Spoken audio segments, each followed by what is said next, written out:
6:01, and we have a quorum, and let's go for it. Madam Clerk? Okay, I'll take a roll call. I'm going to go reverse alphabetical tonight. Mr. Howell? Here. Ms. Hartman here. Ms. Escobedo? Linda, you here? I'm here. Thank you. Mr. Dane? Present. Ms. Ackerman? Present. Okay. All right, let's start right in. Any public comment? There's no public. Anybody in the, what do you call it, the cybersphere? I don't see anybody. Or no yellow hands up? All Nope. right, let's just move right on. How about a consent agenda? Move to approve the consent agenda. Second. I have a question. What did Linda say? She has She a has a question. Oh, a question. Well, Linda, let's have the question.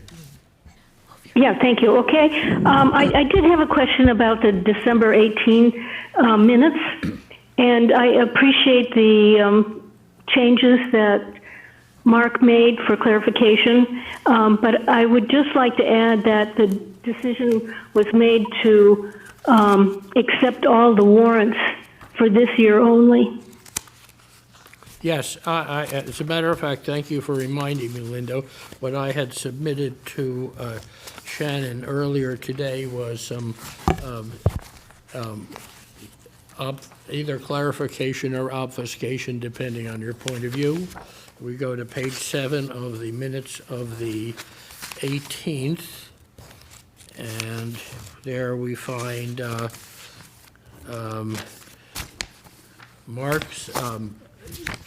Mark's additions to it, and I have asked that we add further to that,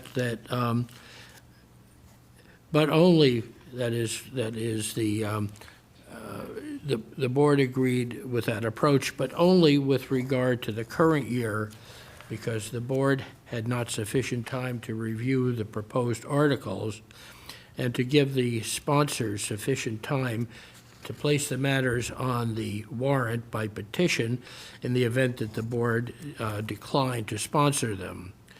The chair observed that with certain notable exceptions under the statute, the only way an article could be placed on the warrant was either with the approval of the select board or by means of petition.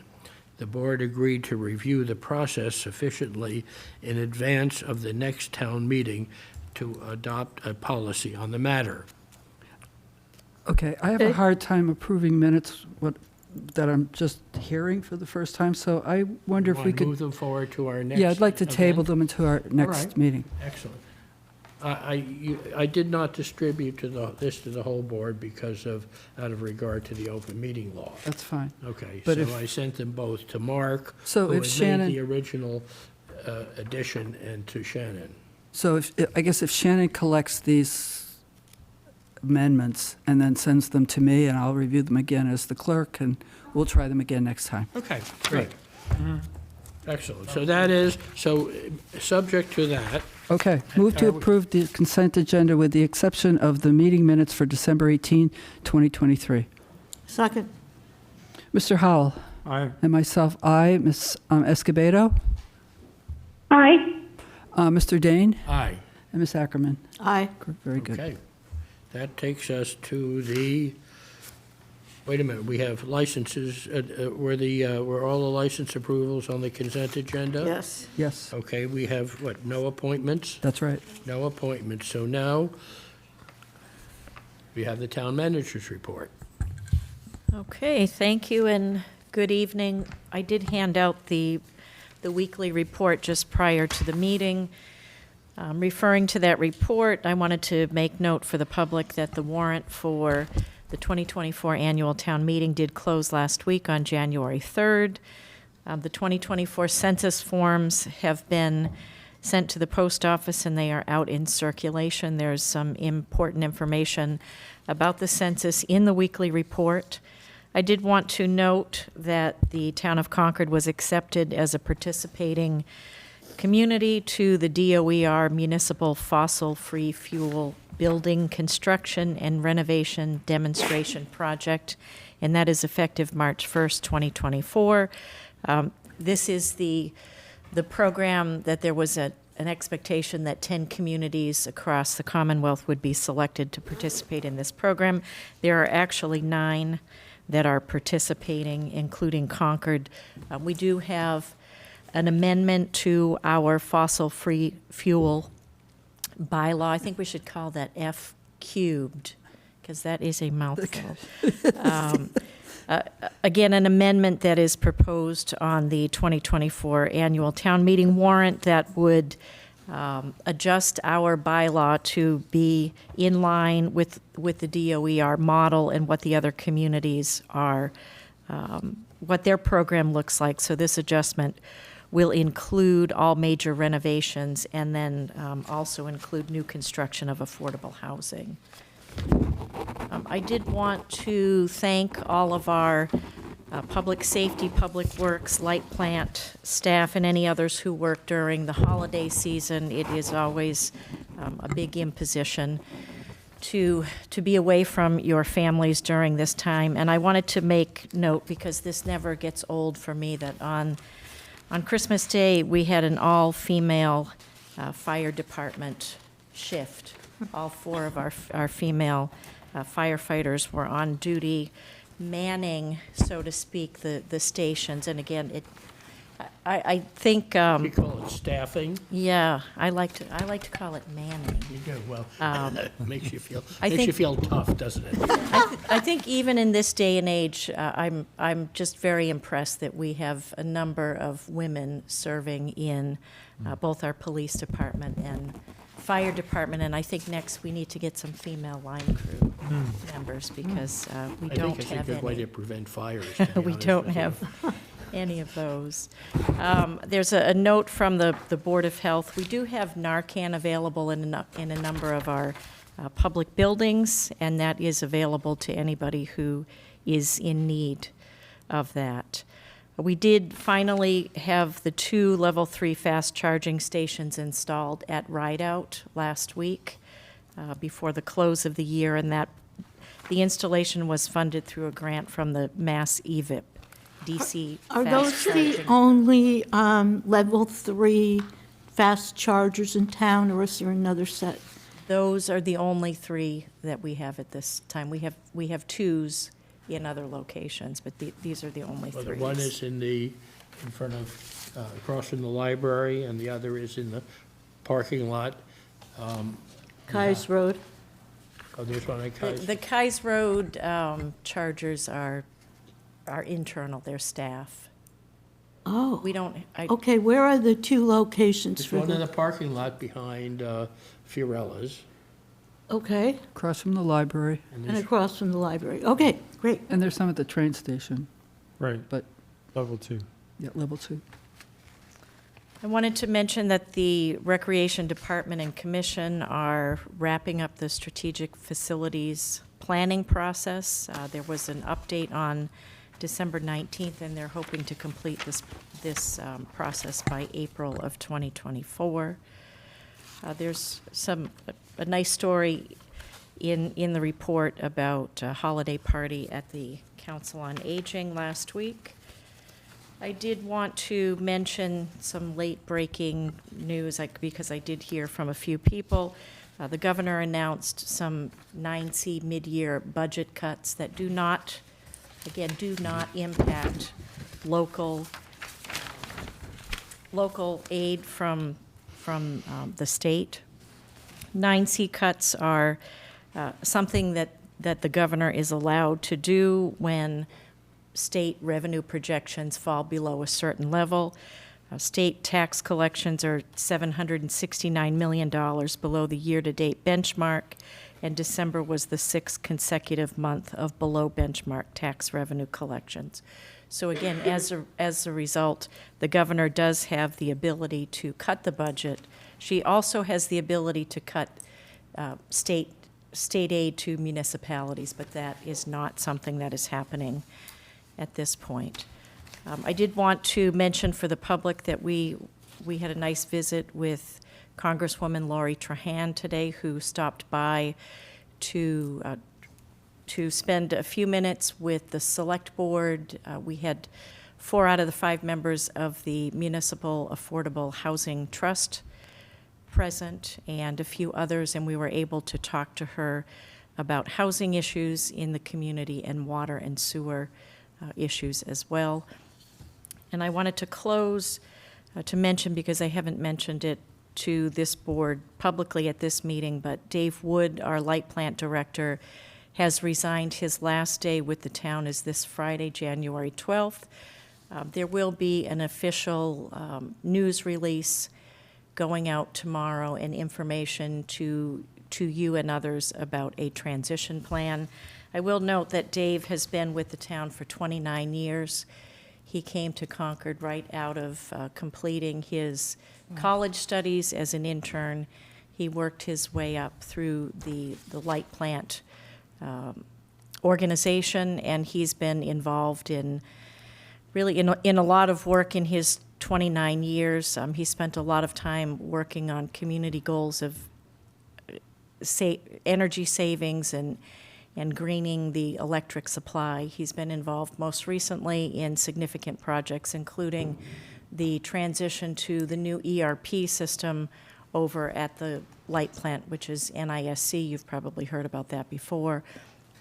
And also has spent a significant amount of time on the advanced metering project, which when complete will allow for time of use metering, resulting in cost savings for customers. And so we do wish Dave well in his the next step in his career. He is off to Wellesley, and he will be serving as the director of their utility there.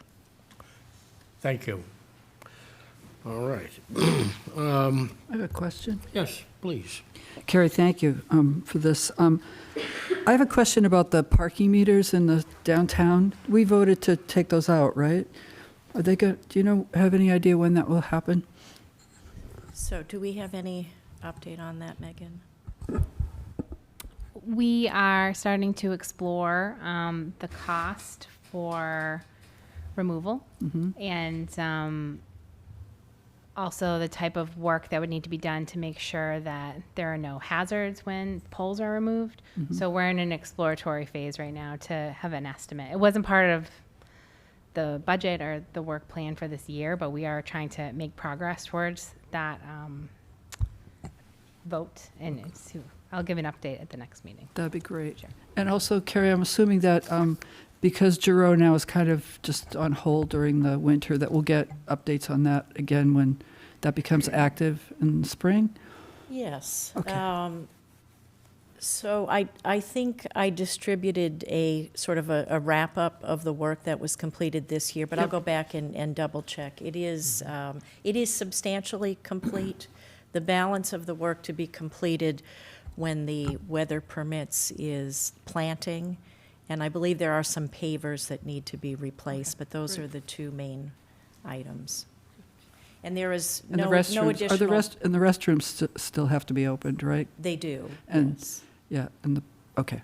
So no additional cost, but we did do one final change order to extend the time, again, because of the weather conditions. Right. I should know this, but when those restrooms finally do open, are they going to be open seasonally or year-round? Well, that's a good question. They're not heated. I The rooms aren't heated, yeah, so it seems like it would be seasonal. I'll make a note and we will add that to the update because I'm not sure. Okay. That kind of reminds me, another update. This board voted to remove those historical signs for, quote, maintenance. And what is the status of that?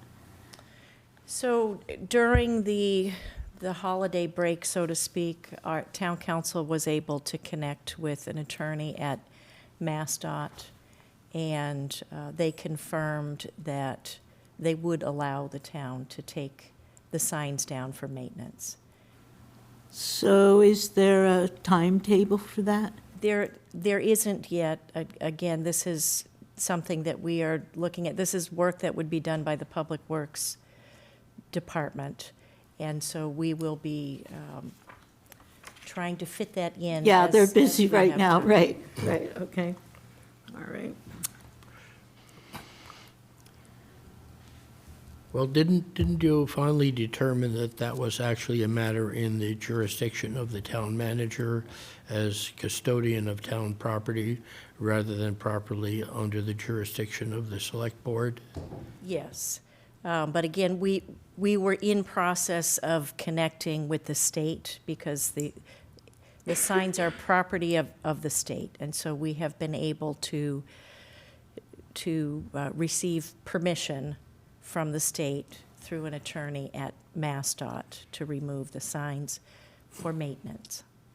So my human observers have told me that they were actually, an attempt was made to remove the signs. I hope it was by town employees, but it may not be. But they told me that there had been people out at the signs with crowbars or tools trying to actually dig into the ground. And I suspect if that's the case, that they will be there until freeze out or ice out for the winter. Yeah, so I'm not aware. I did not receive that report. I know our staff went out to make an assessment of how they would be removed, but that was several weeks ago. Maybe that was part of the assessment. Carrie, is there a time limit when you remove something for maintenance? Not that I'm aware of. And we did not receive any time limit from the state. Okay. All right. My report as follows. By the way, I don't know what it is about this, I like this format. Well, thank you. We have been working, trying out new things. It just, for some reason, it just seems a little more attractive and less kind of, I don't know. I like it too, yeah. Maybe a little more informal than the other ones. I don't know, but it's nice. I We like it. didn't Thank lead you. with the police log this time. So I didn't what? we didn't lead with the police log this time, so No, well. I that's- appreciated that. Without the police log, there'd be almost nothing in the bridge other than advertising. And obituaries, I should say. Letters, and letters, Legal notices. and letters. Yeah, a few. So anyway, I want to thank the Barrow Bookstore for making a $1,250 contribution for the George Washington Dugan Memorial plaque replacement. I got that email from Rick Fries today, and that was a very nice gift from them. It may be one of the larger gifts that we've received from a local civic organization or commercial, I guess, organization toward that effort. That'll be on our, that'll be on the agenda for our next meeting, to accept that? If we need to accept it, yes, we should put it on the agenda. We do. I wanted to also remind people that the next hearing on the Baker Avenue Nova project will be on the 11th at Harvey Wheeler at 7 in the evening. There is a great deal of material on this that's available on the ZBA website, including the traffic peer review that was done by our traffic consultants from November 6th, and then a response from Vanessa Hangen on behalf of the developers that was dated January 2nd. So there is there is a lot of information on the traffic and traffic issues. And where do we find this? Is it in the CBA page, or? And if you go Okay. to the Zoning Board of Appeals Okay, page on the town website, Okay. actually, I found it by going on to the agenda.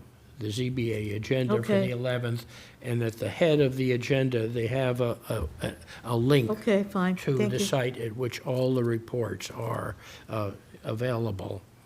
And those reports indicate that more study needs to be done with regard to the railroad crossing, which is an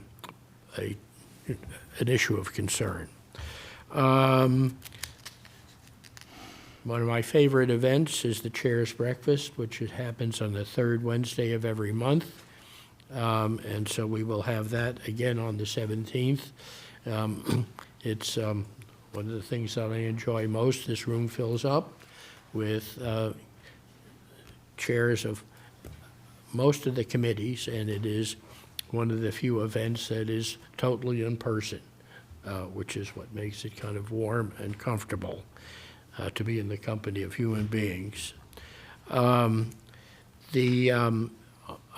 Friday, Paul Murphy presented the Veterans Plaque that we approved at our last meeting in the hall downstairs. It is a stone plaque with the names of 11 killed in action veterans from Concord.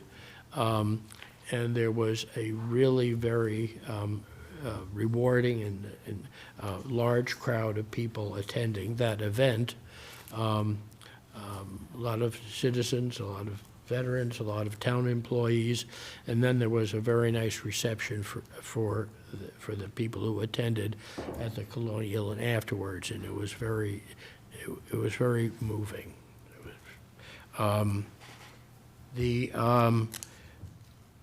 We are going to be meeting with the school committee on the 12th. We've had some back and forth about that as to our review with them of their capital plans. And there have been some inconsistencies or discontinuities in some of the information, and we want to get that resolved because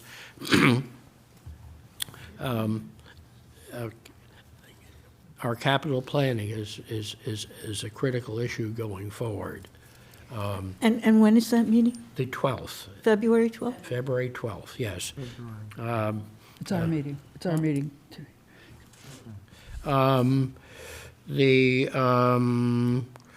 I want to point out that if you've looked at your tax bill, which came out recently, you will see that there is nothing on it indicating relating to the residential tax exemption, and no explanation, no information about the ability of people to still apply for the exemption, and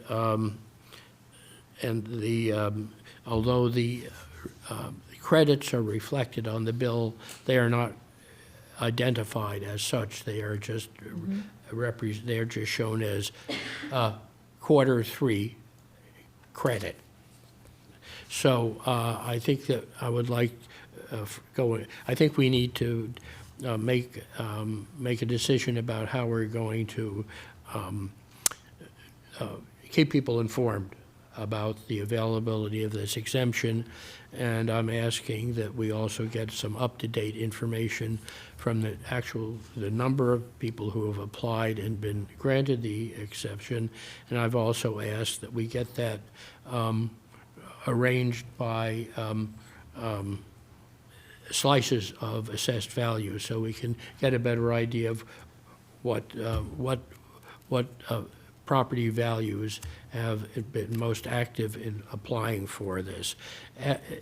Carrie, did you say that the census questionnaires have already gone out? Yes. So that is not an opportunity we could use for this information.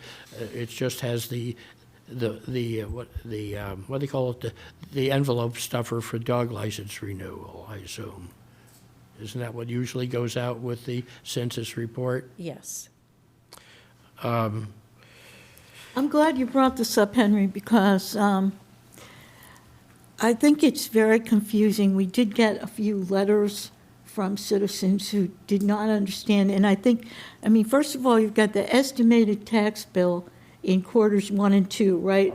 So if you're getting the credit, now quarter 3 is lower, but part of that has to do with the residential tax exemption, but there's also the quarter 1 and 2 estimate. So I really do think that an explanation is needed. Well, it may be that, I mean, I was hoping that these things could be included with the tax bill, but when I raised this with Kerry, she said that, first of all, I am aware that the format of the bill itself is dictated by the Department of Revenue, but also she informed me that there was a limit on the amount of other stuff you can put in the envelope, and there was already a commitment to put something in the envelope about the Finance Committee guidelines, which that's are in right. there. That was well done. Right. right. So, but it may mean that we should do another mailing, just devoted to this, and write something that would be informative, and informative and maybe easy to understand, and give people a chance to catch up on this. So I think is that, Or at least put something on the website, because a mailing is going to take a while and cost money, and that's something we could do right away, is the website at least. that may be true. I don't know whether we have any information on how many people actually consult the website for information. So I don't know how effective that is in distributing information to people. I mean, they have to go to the website No, I and look for it. understand that. I know. And also, even once you get to the website, sometimes You can't find it. finding what you're looking for requires some persistence. Right, well, how much does a mailing cost? So there is quite a bit of information on the website. And I am wondering if it is best to direct people who have questions to the assessor's office, because there is a lot going on with tax bills, with the inclusion of $50 million worth of debt service for the middle school, on top of just the regular increase for the budget, on top of adjustments to values that may have been greater or lesser than the average for the community. So it is very difficult to put together one flyer that is going to address every problem or every question that people have. So But I at think least it's important to say that if people's tax bills have gone up, it's only partly because of the residential tax exemption. It is also because of the budget and the servicing of the school debt, yeah. which So- would have increased the tax bills in any event. Right, so if we think back to when we talked about the estimated impact of the middle school project, and I'm going to go back to the $103 million project, because I'm not sure I have the numbers for 110 in my head. But we had talked about $1,200 at median, right? And for the fiscal '24 tax bills, we added $50 million. So we had 12 million in fiscal '23. We added 50 million in fiscal '24. So if you just use rough numbers, $1,000 impact for $100,000 worth of debt. Now, I hope nobody's calculating, 100 but million. 100 million. So 50 million, $500 at median.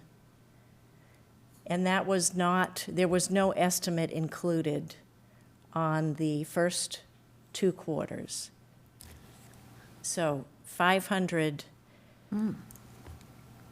on 2 quarters, so that's 250. So if you are at median, which I think is about 1.2 million, $250 of any increase, give or take, is for the middle school debt. Yes. And if your valuation is higher, it's more. Yes. So I'm just going to play back the important part of that is that the impact on the tax bill of the middle school debt was not part of the payments that people made in the first 2 quarters. Is that what you're saying? The additional 50 million. Right, and Yes.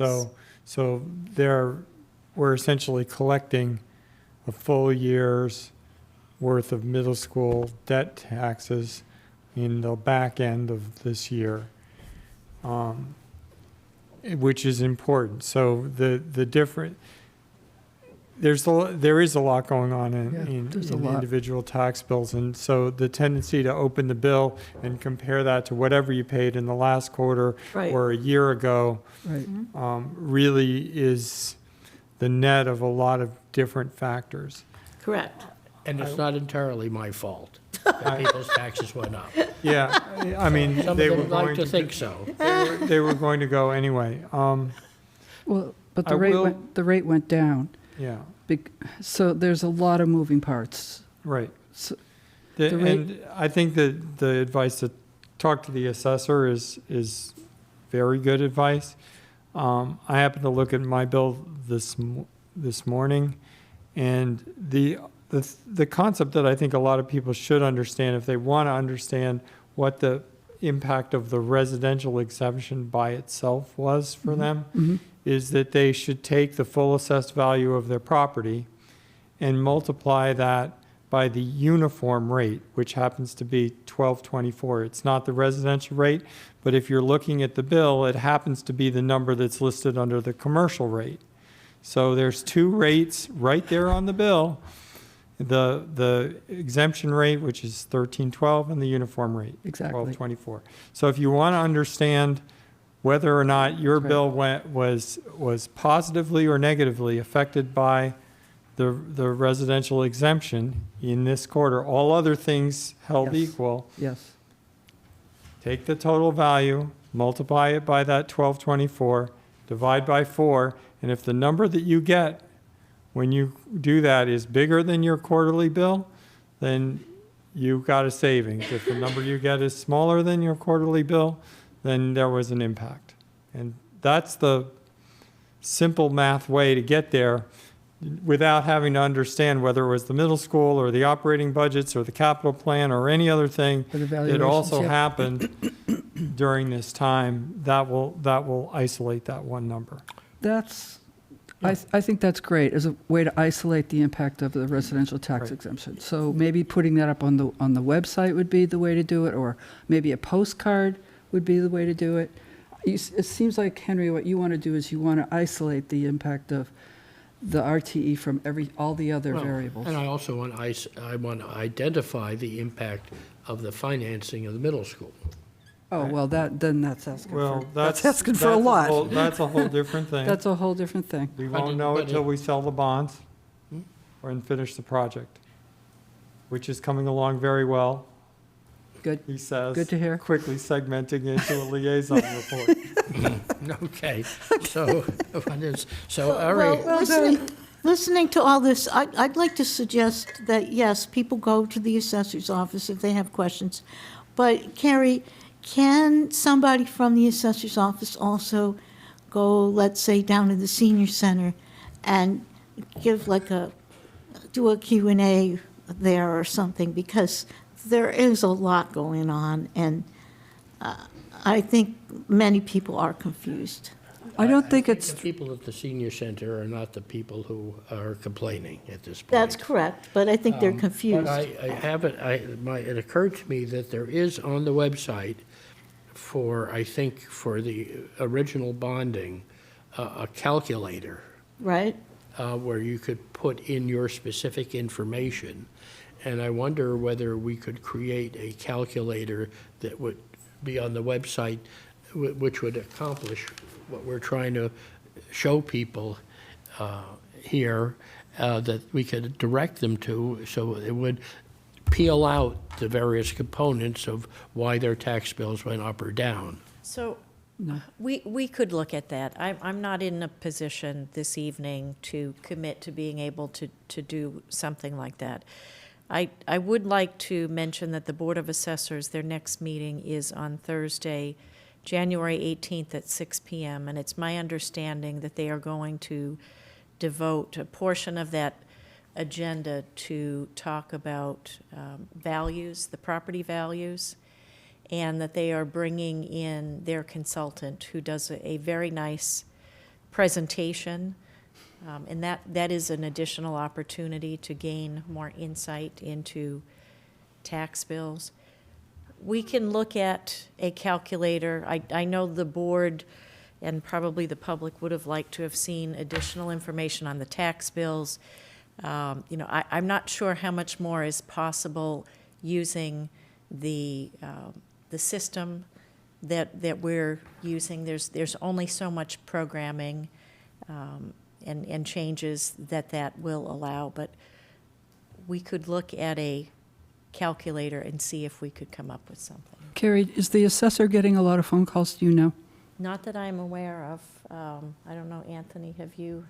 She feels her fair share of calls. About, since the bills went out? Yeah, but nothing to a large level. Yeah. Okay. Will that meeting be online so that people can tune in? It is. It's a hybrid format. Okay. 6 p.m. on Thursday, January 18th. But the focus of that is valuations, right? Yes. The residential tax exemption or the impact of the middle school debt is not on the agenda. Right, that is valuations. So just set the right expectation. All right, so we can end the free-form chair's report. And already I've blown my 22 minutes. So the next item on the agenda is to approve the hours of service of Actually, it's alcohol. the No, have I missed something? Yeah, you missed liaison reports. Oh, I did. You did? And Mark wants to go. I tried to move us there. You did, I You know know. what, actually, as long as I said that, though, and although they are here, Okay. they are here to entertain us, why don't we just do that now and let them go? Well, they're on for 6:55. Is that a public hearing, or is that just No. a? No, I think it's just us, so yeah, we can do it.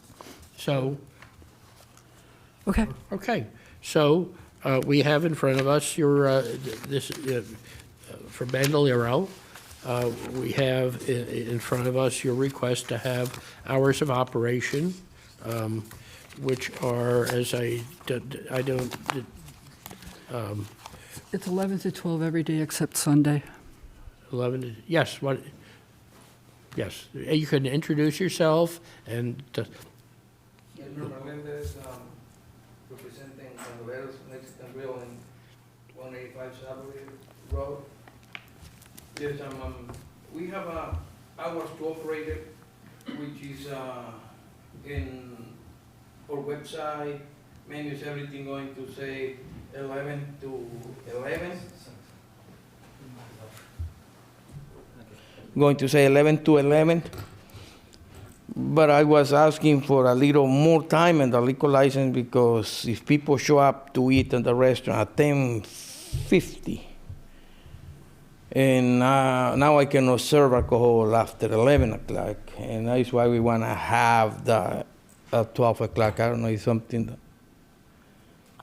so anyway, that's what you want, is you want 11 to midnight, yes, there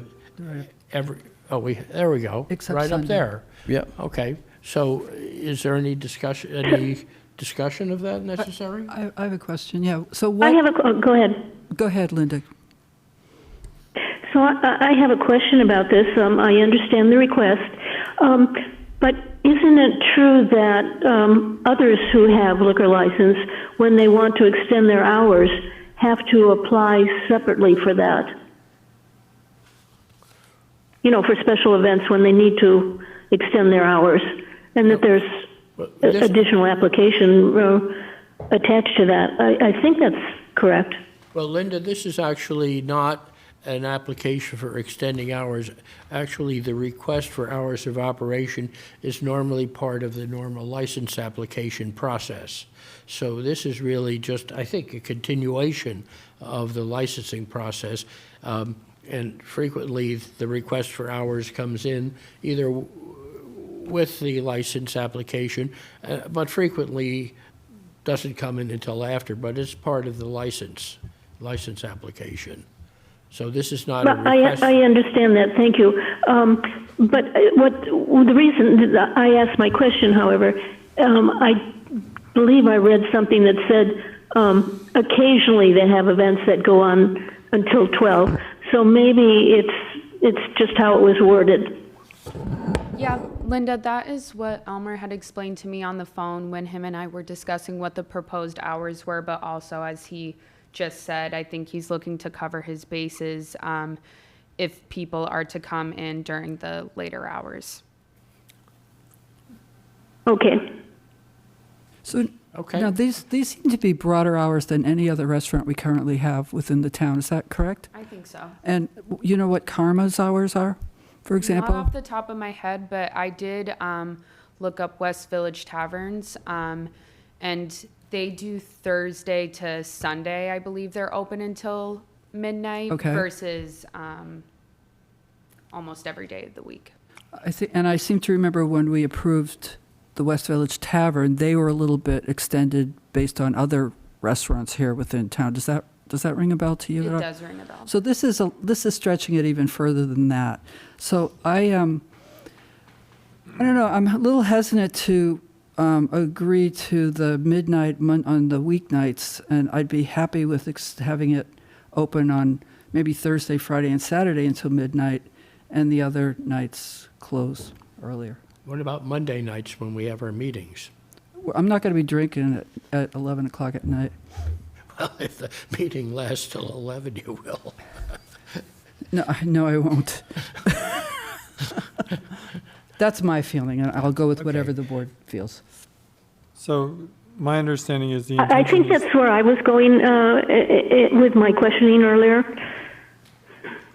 my understanding is the intention is to publish hours which say closing at 11, but the Oh. license would extend until midnight so didn't- that somebody who comes in close to 11 can still be served. I didn't hear That's that. the request. that- Okay, so what are the posted hours again? Can They're you, going to be 11 to 10, and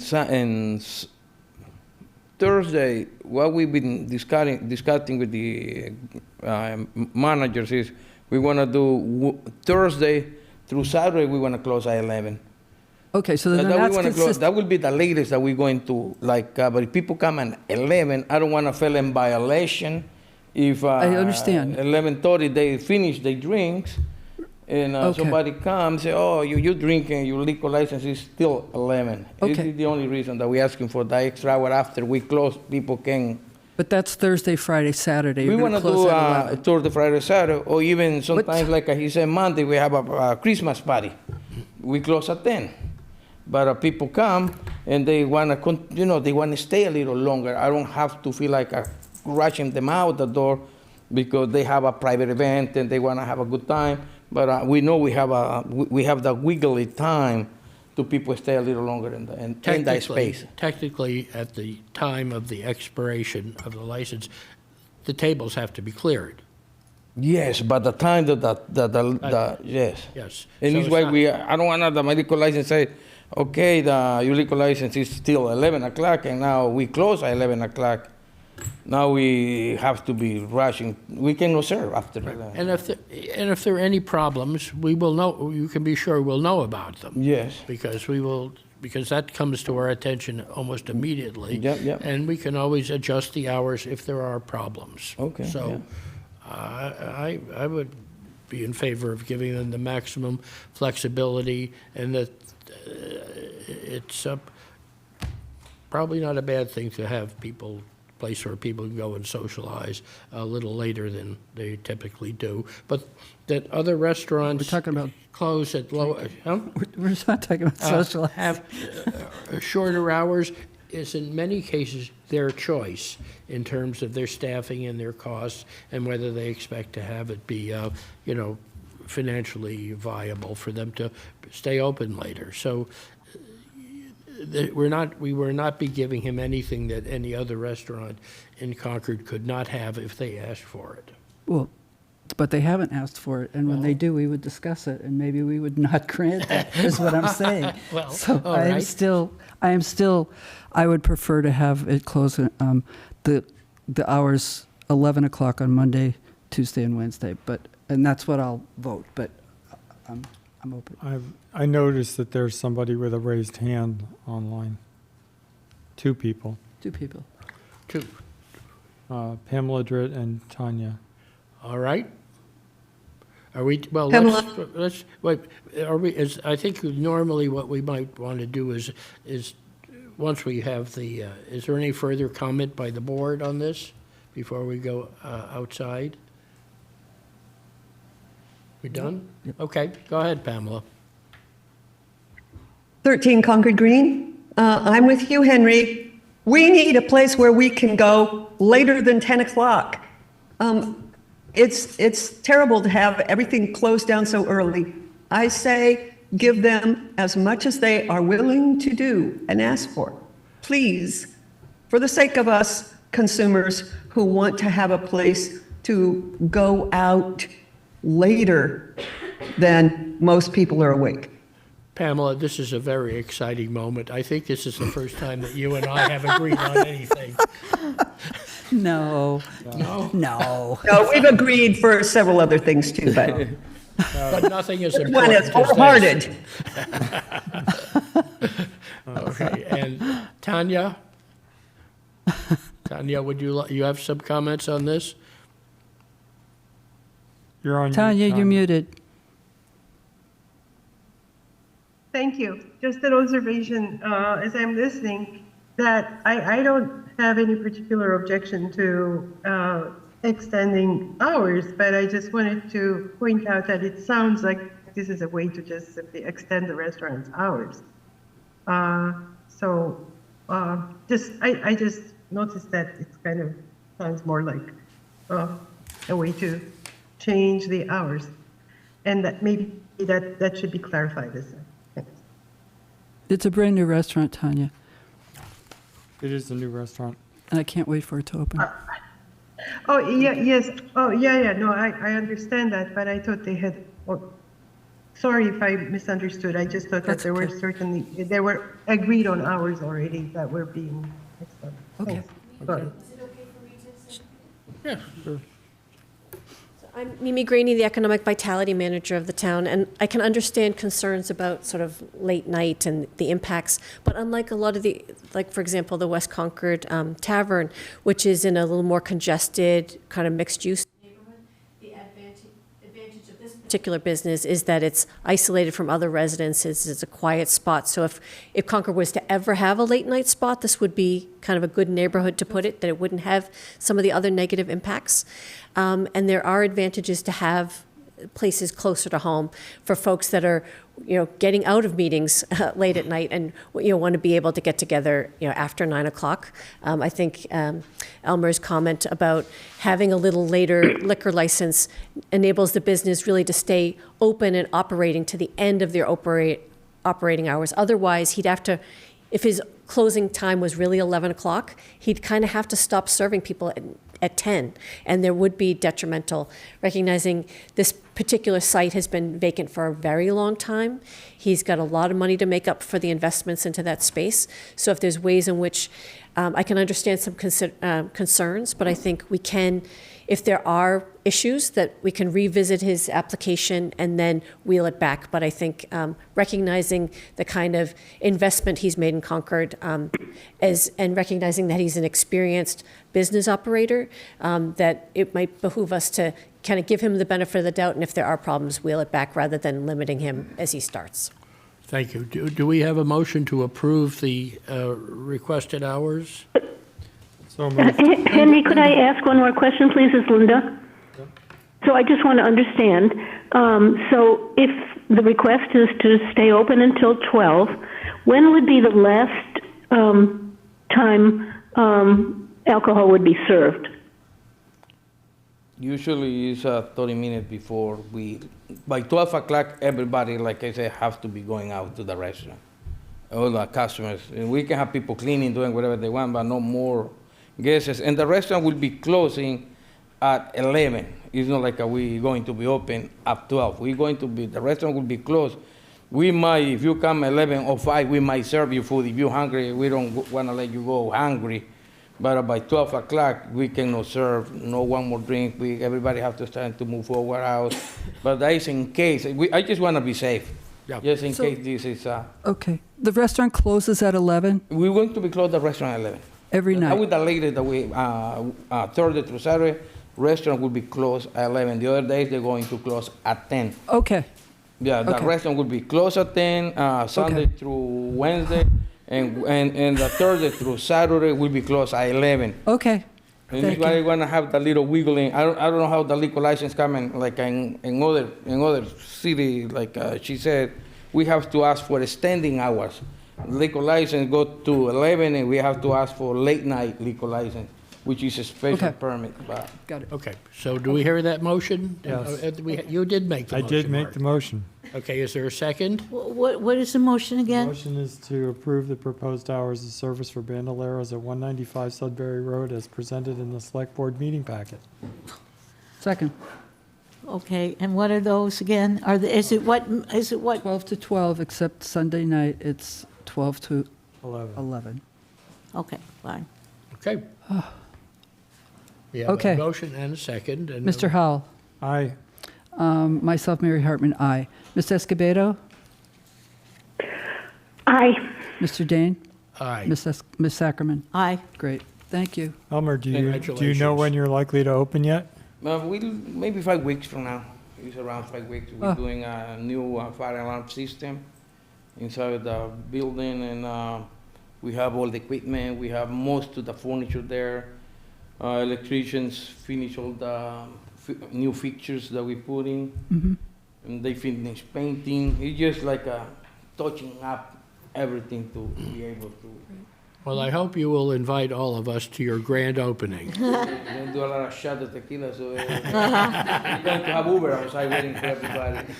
Yes. As long as it's not more than $50, we can drink it. Well, I will have that, maybe a little bit more. Well, good luck to you. Thank you. Thank you. Thank you. I do appreciate it. Thank you to everybody for the opportunity. And this is for me as a restaurant owner. That was like I never thought I could make business in Concord, especially at the place I worked 20 years ago. Right. And now I'm in front of you guys here requesting for that. It's very special for me. Thank you so much. That's really it. No, thank you to the community too, okay? This will be a community restaurant. They don't have, like she said, drive it far away. Great. We can Right. stay here. Right. Good. Well, thank you for doing business in Concord. And we want to continue doing business in Concord, yes. Good. Thank you. Thank you, thank you, appreciate it. Thank you, Mimi. Thank you. Okay, now we can take a step back and do our liaison reports. Shall we? Okay. Can I go? Yep. Yeah, just quickly, I already mentioned the middle school project is on track, which is nice to hear.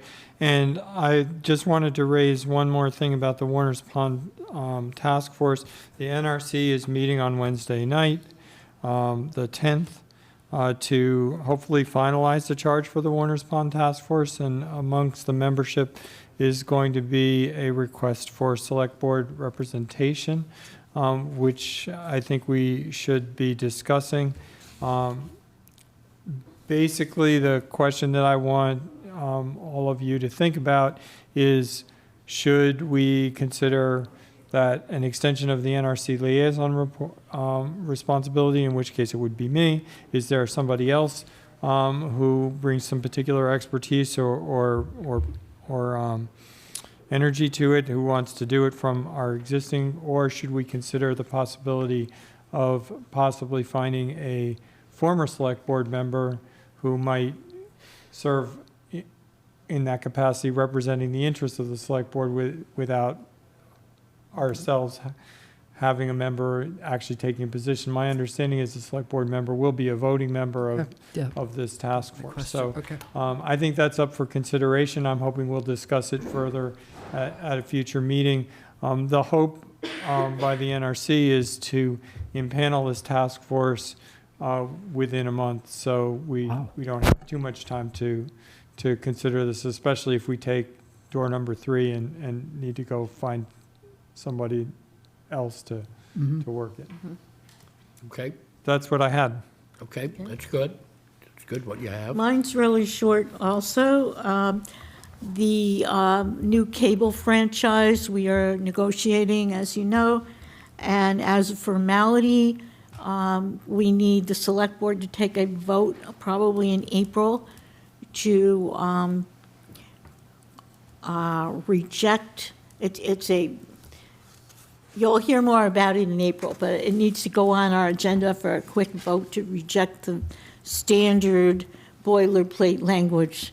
It's just part of the process that we're So going to it's have not- to go It's through. not contentious. This is just something that we do. Yeah, yeah, it'll all be explained, but I'm Okay. just, Okay, well, there's an informal negotiation going on that's really going to be the real franchise, and then there's this formal vote we have to take to reject the standard to boilerplate. open up for the more flexible one that we're negotiating? Yeah, pretty much. Got it. Okay, Okay. good. Thank you. I did attend the shelter tour today with Congresswoman Trahan and Dr. Hunter. It was very informative. I had not been over to the shelter, so I really learned a lot. There are 80 children under the age of 5, which was amazing to me. They have preschool and also they have 2 different programs going on for these young children. The Bruce Freeman Rail Trail Committee is working with staff on a grant for connecting the trail to the new middle school. They have to build a pathway from the bike path to the school and figure out how to keep it open in the winter. So they're going for a grant. And finally, the cemetery committee is making a lot of progress on updating their master plan, and they're doing some really good analysis of costs and revenues, which is something I've been talking about anyway for all of the enterprise funds and revenue funds, and they're actually making a lot of progress on that. That's it for my report. Thank you. I'll go next. I only have the one, which is the Solar Implementation Task Force. As you know, they've submitted a warrant article to allow bonding of $9.2 million for solar panels at the landfill and the high school. They're still in conversation with the high school. At their last meeting, they developed a frequently asked question document to help the school committee understand what the next steps are, what's expected of the school committee, what would be expected of the consultants to hire, and what's the process moving forward, hopefully to get their support and their cooperation with the installation of solar at the high school, either on the roof or on the ground between the high school and the BD Center. That's it. Thank you. Linda, I can go next. Will that be okay? Absolutely. Okay, good. I attended the Concord Housing Development Corporation meeting earlier this week. They finalized their RFP that's going to go out for both Junction Village and for Assabet River Bluff. They're hoping that was going to go out, if not this week, next week. And then they're giving a fair amount of time for people to respond to that. So that's significant. They also talked about some additional changes to the plan for the units at Assabet River Bluff that had already gone up and been presented to the planning board. And they made some adjustments based on the feedback they got from the planning board. So that will now go forward to to the Zoning Board of Appeals. I also attended the Concord Housing Authority meeting. They're working very hard to finalize the many moving parts to the new Habitat house that is also going to be part of a two-piece condominium that belongs to this Concord Housing Authority Limited. And they're working on that. Once the sale of the Habitat house occurs, then condominium documents will be signed. There are a number of documents that need to be filed with a deed of a registry of deeds. So they're working as quickly as they can, and hopefully, maybe as early as February. I think it's unlikely for January. There will be some units added to the SHI. And then I also attended the League of Women Voters discussion on Friday about how our children are doing in the schools. There were about 5 or 6 people on the panel from the schools who spoke. Very, very informative. And that will be available, and I would encourage people to watch that. And that's the end of my report. Can I ask Linda? Linda, I have a question. For the RFP that's being put out for Aspet Bluff and Junction Village, will that be fossil fuel free?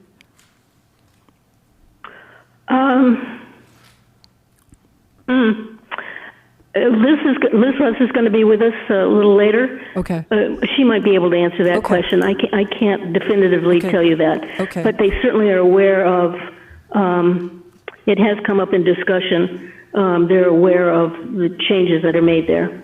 Okay. With the new grant and us being one of the 9. My understanding is that a waiver would be possible if necessary, but that in fact the desire is to be green. Yep. Okay, actually, Linda, Liz has her hand up. Rust. Oh, yes. Liz has her hand up, so maybe you can answer that. Yes, hi. Hi, everybody. Liz Rust here. Hi, Liz. So both of the RFPs were actually published today on the town website. Look at that. I'm on there twice, right? Sorry. And yes, they were published today on the town website off of the CHDC webpage, and introductory emails will go out so that they're both available now. And in both RFPs, it does say it's a requirement to be fossil fuel free, and it does cite the town's participation in the pilot as part of the requirement and how important. Thank you. Sure. I have a question.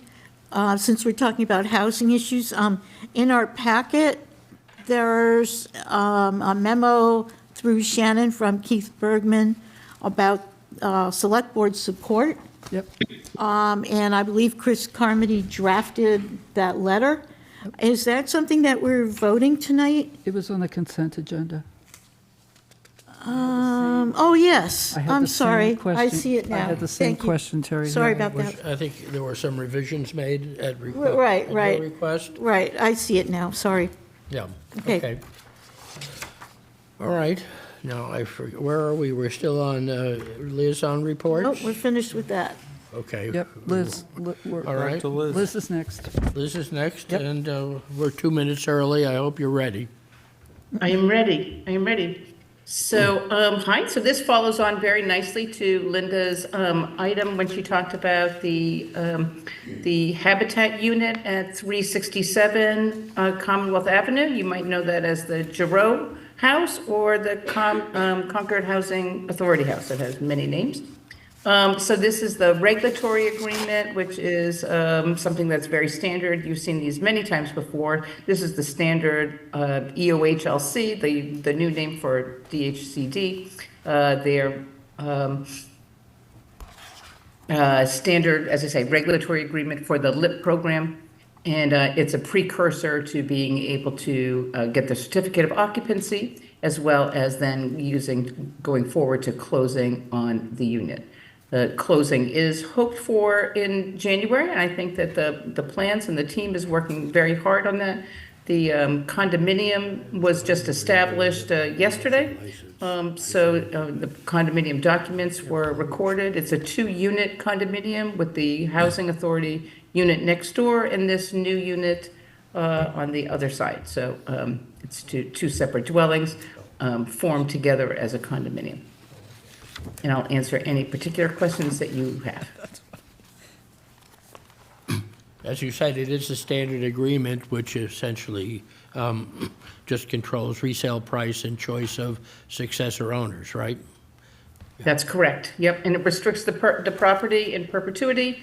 And it's kind of a belt and suspenders approach in that this protects the property, but then there'll be a deed restriction attached to the deed as well. So there'll be actually 2 affordable housing restrictions on the property. Good. Okay. Does this require any discussion? No. Move. Ready for a motion? Ready. Move to approve the regulatory agreement for 367 Commonwealth Avenue and to authorize the town manager to execute the agreement. Second. Mr. Howell? Aye. And myself, Mary Hartman, aye. Ms. Escobedo? Aye. Mr. Dane? Aye. Ms. Ackerman? Aye. Great, it's unanimous. Thank you very much, Liz. Thank you. So now, the next item is the final report on the White Pond Task Force. Right. I note that there was a minority report, which I thought was going to be included in the package, but I'm not sure it was. Was it? It is? Okay, so there is a report. I don't see the minority report. Only the regular report, I think. Yeah, I know we discussed putting it in when we received it. yeah, page 42 of the packet. Okay?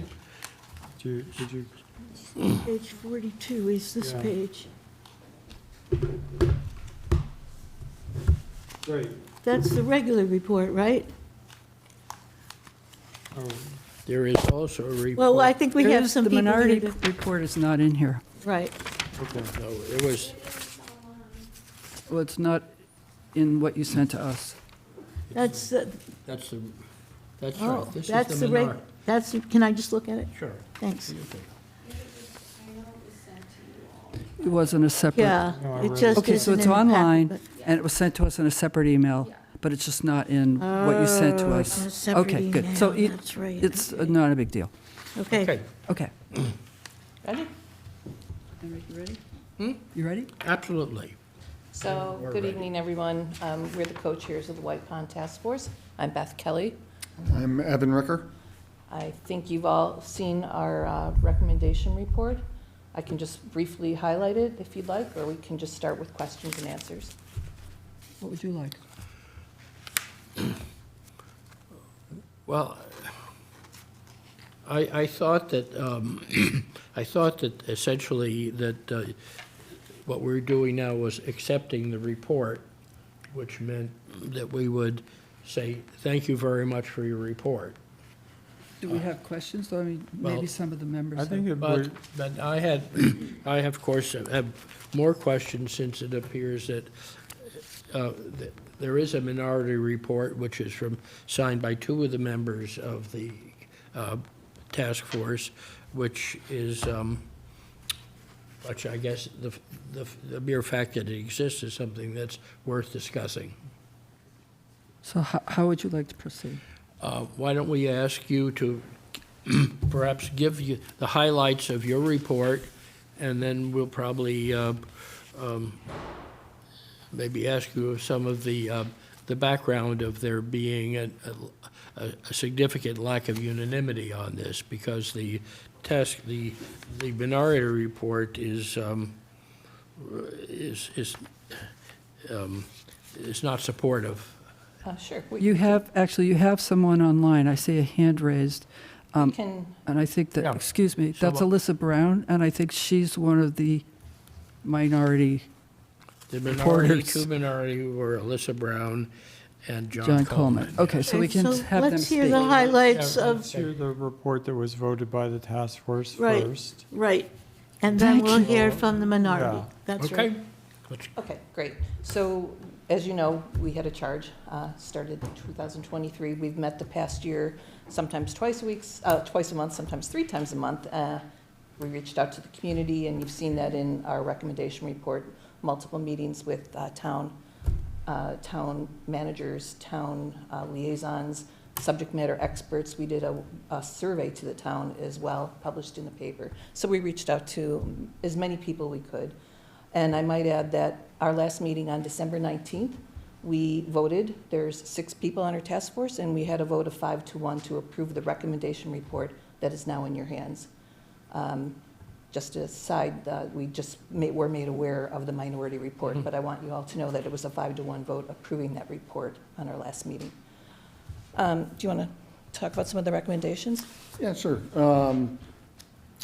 So as Beth said, we solicited as much input from. So I think you need to speak into the microphone, and you may need to hold it up.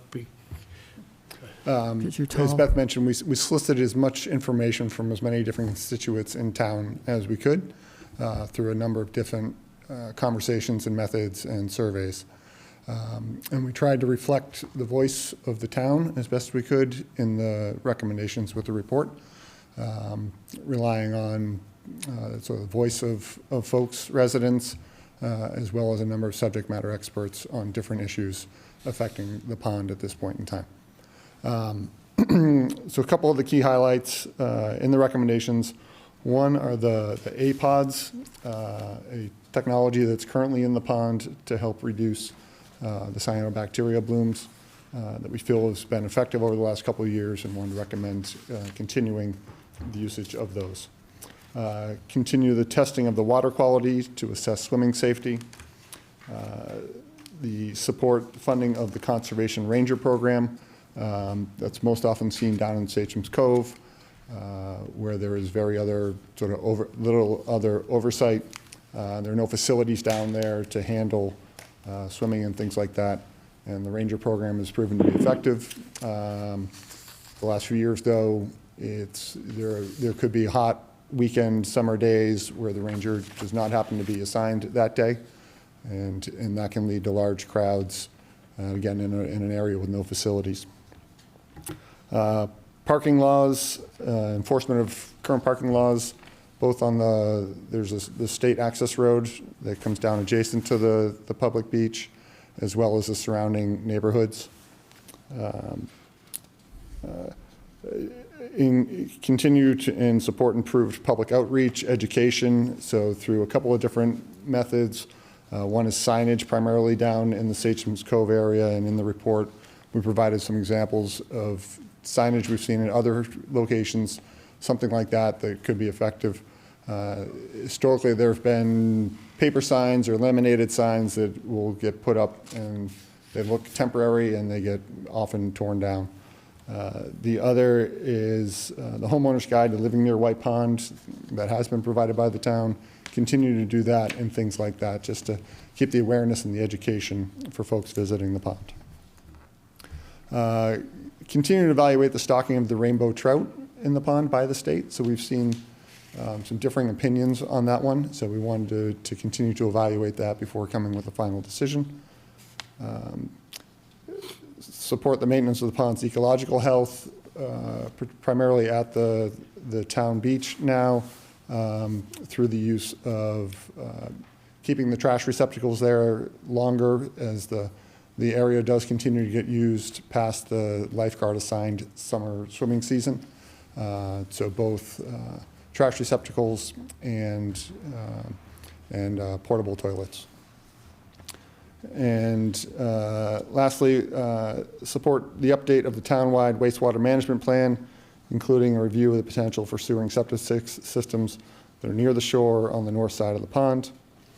And the other item was, our task force was put in place during a pause of the White Pond Advisory Committee.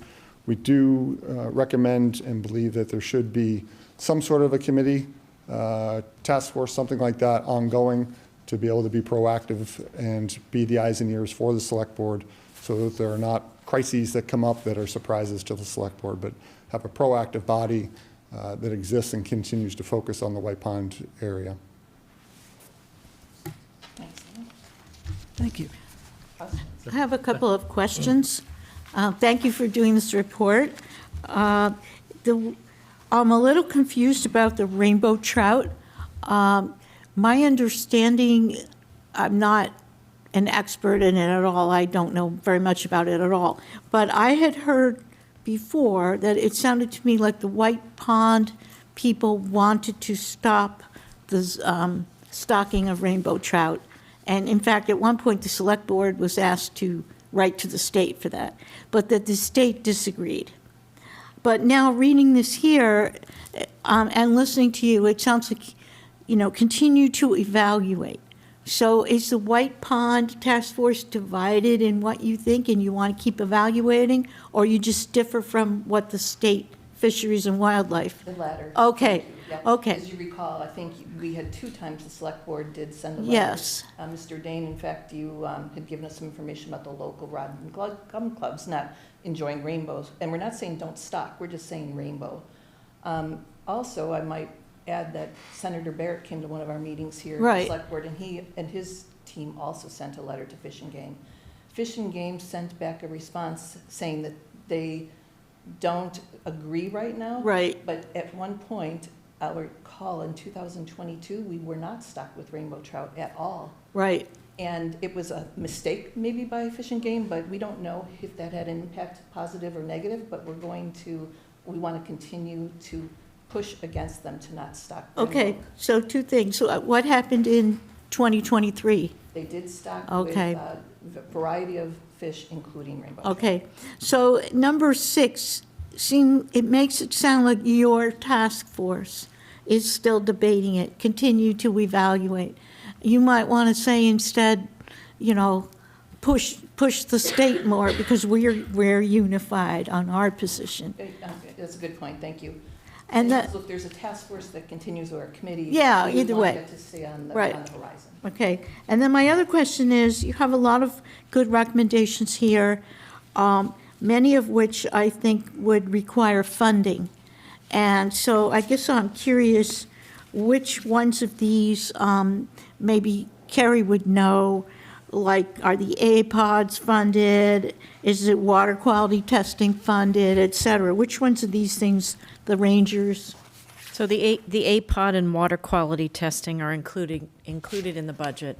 The ranger program, I think we budget about $80,000 a year. That's inclusive of all of the work that the rangers do, so it's not just at White Pond.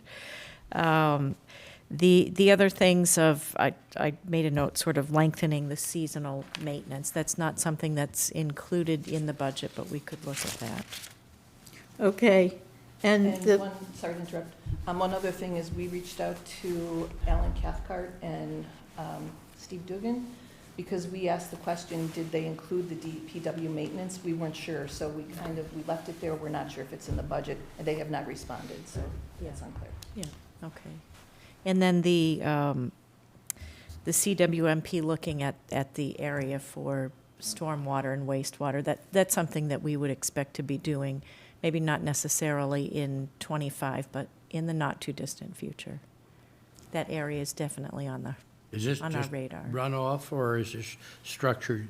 I think it's both. There's significant flooding issues there at certain times of year, and then the ongoing issue of wastewater treatment, use of septics. Is there an opportunity to do some sort of neighborhood small package plant there? I mean, that's something that we're interested in looking at as well. Thank you. So I have a question. Are you ready? Are you okay, Terry? Yeah, I'm all set. Thank you. So one of we wrote the charge. When we wrote the charge, I wrote the charge, and the select board approved it. And one of the things we emphasized was to get input from people outside of the White Pond community. And I'm wondering, were you able to do that? You mentioned that you talked with a lot of staff, but did you talk with a lot of residents who live outside of and how did you get that input? One of the ways was the townwide survey. And so we don't know, most people are blind, and there was about 400 respondents to the survey. So that was one of the methods. And then canvas people in neighborhoods, things like that. In the White Pond neighborhood or neighborhoods outside of White? When we see anybody, and then we actually even put signs up on the beach, the town beach, with a QR code to try to get people who come in who might be fisher people, outside people we never get to talk to that might not be town Right. living here. So Right. we did reach out that way. Okay. And it wasn't just town staff, it was the different committees too, committee staff, committee people, not staff. Okay. Right? What committees did you talk to? Well, we talked to Recreation, Park and Recreation. We had people come talk at our meetings too, by the way. We had the Board of Health, Melanie came. We had Delia Kay come, Ellen Cathcart, Steve Dugan. These are staff. Yeah, those are staff, sorry. And then we reached out to various people. I think you reached out, well, do you call the police department staff? You reached out to... Yeah, spoke with the police department, reached out to the fire department, the Dover property owners. They are local to the White Pond neighborhood. The primary one to sort of reach outside to residents was the town survey. And the survey, was the survey, how do I want to say this? Did you get a statistically significant response? Did it mirror the demographics of Concord? Was it good enough that you could actually draw valid conclusions from any of that data? A lot of what our recommendations are based on some of the responses we have. And we did Pareto analysis those survey responses. So we put them in buckets by the number of responses related to that. Okay. Statistically relevant is very hard to prove, as you know, because we only have 400 respondents and we don't know how many people it was actually sent to and didn't respond or click through. But we definitely statistically reviewed the data that was from the output. And many of those are right here. Thank you. So, reading through this and not being part of the setup of this, and also being closely involved in the next pond task force that we're about to have, I have a few questions about sort of process. But in terms of your recommendations, it looks to me like most of these recommendations are things that represent continuation of activities that are currently going on, maybe with the exception of signage. Is that the new one? Well, what's new in here? The APOD was originally, we didn't know if it would continue to be budgeted, for example. Yeah. And there's evidence now, for example, that the APOD not only, it reduces cyanobacteria, but there's new evidence that Mr. Higgins from Higgins Engineering has shown that maybe pollen, for instance, was a really significant contributor to the nutrient load and the cyanobacteria growth.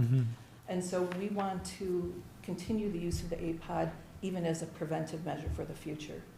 Does that answer your question? So it's not continuing. We asked for that to begin with, and now we want to continue. Yeah. So it's continuation of a program that was started while the task force was working. New data has been new data has come out of that. But the conservation ranger, the parking enforcement, the public outreach around Sachem's Cove, it's more or less enhancement of the things that we're already doing. The ranger was a big discussion, also in the survey and amongst our task force when we met, because the ranger, as you know, and Carrie, correct me if I'm wrong, I think they have to manage about, I've heard 13 to 17 properties. And so their time at the pond is very limited because they have to cover so much ground. And the feedback we have, and we personally, most of us thought, was that we would like more ranger devoted time to the cove, especially on weekends, hot sunny days. So we're requesting more coverage by the ranger. Okay. So I wanted to ask your impressions, and I guess maybe this would be focused primarily on the ecological management of the resource of the pond itself. Does it sound like something that the task force would support to either consolidate that into a group that was charged with paying attention to ponds, potentially under the auspices of the Natural Resources Commission, because they've already got significant responsibilities with waterways and water bodies in the community? I'm looking for whether or not you recommend that there be a White Pond, I guess you called it a team, but who should sort of oversee and direct that team. It seems to me that the select board's probably not the best place for that. Do you have some impressions you'd like to share along those lines? So I envision it as, so historically, we had the White Pond Advisory Committee for decades. And that committee was put on pause. And I think some of the feedback that I've heard is that committee became sort of a very small geography that it covered and served. So I think having a committee that are sort of the eyes and ears for the select board, I think is important.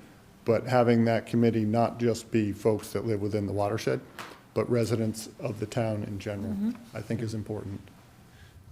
The idea that, and it may pick up a little bit on the point that Mary was about how do you get broader input, is to realize that there's a strong set of constituents that are interested in Warner's Pond.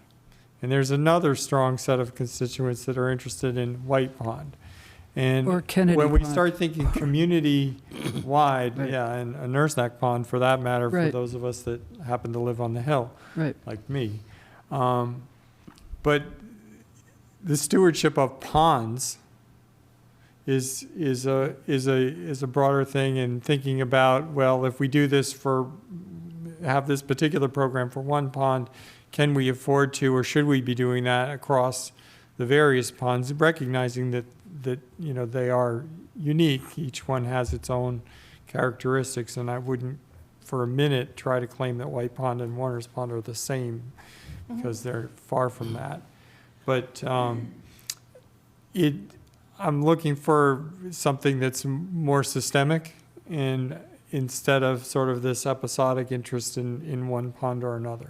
Yeah, I personally agree, but I think the reason that it should continue to be sort of a direct conduit of the select board is it's not just ecological things that happen there, right? There are recreation, there's a number of other factors that go on that fall under the purview of the town, but it will cross multiple different departments within the town. So I think having that sort of direct line through the liaison process to the select board is important.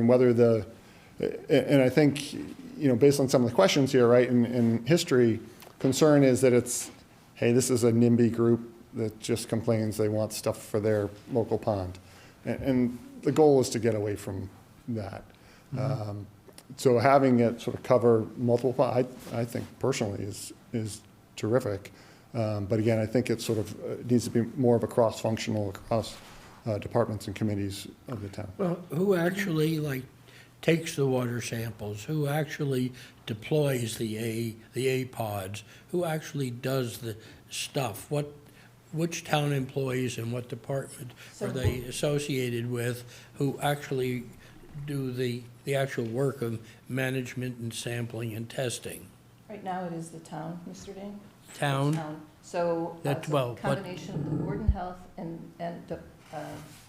Natural Resources, but the Board of Health has the budget to, and they actually are the people who do the sampling now, since the consultant they've used the year before is no longer doing that. So it's funded by the town, the water quality testing and the deployment of the APOD. So it's the Board of Health and Natural Resources. And prior to that, there was a local group of people who did water testing who were volunteers. I think it's important to realize that a lot of the stewardship of the pond is now being done by many different groups within both town government and other town committees. So we've got the Recreation Department, the Recreation Commission, we've got the Board of Health, we've got Natural Resources, we have the Trails Committee, we've got the police. So there's a lot of people right now that are looking out for White Pond. That wasn't true when this advisory committee was first started. And a lot of these recommendations are really under the purview of the town manager, since a lot of these departments report to the town manager. But I'd like to, in the interest of time, I'd like to hear, can we hear from the minority? Yes, because the minority really says here at the end of their report. Well, she's here to speak for herself. Yes. Is that? Yep, I'm happy to talk.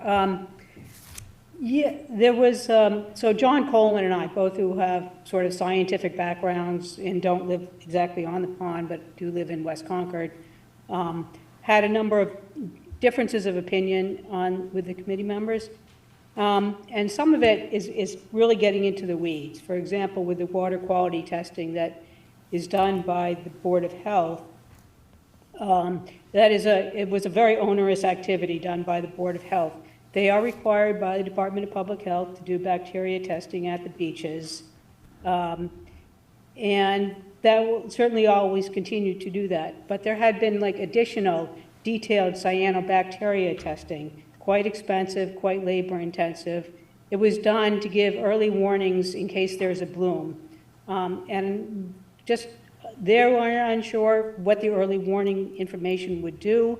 The technology is changing, and it really should be something that should be evaluated on a regular basis by Department of Health people with expertise in that subject.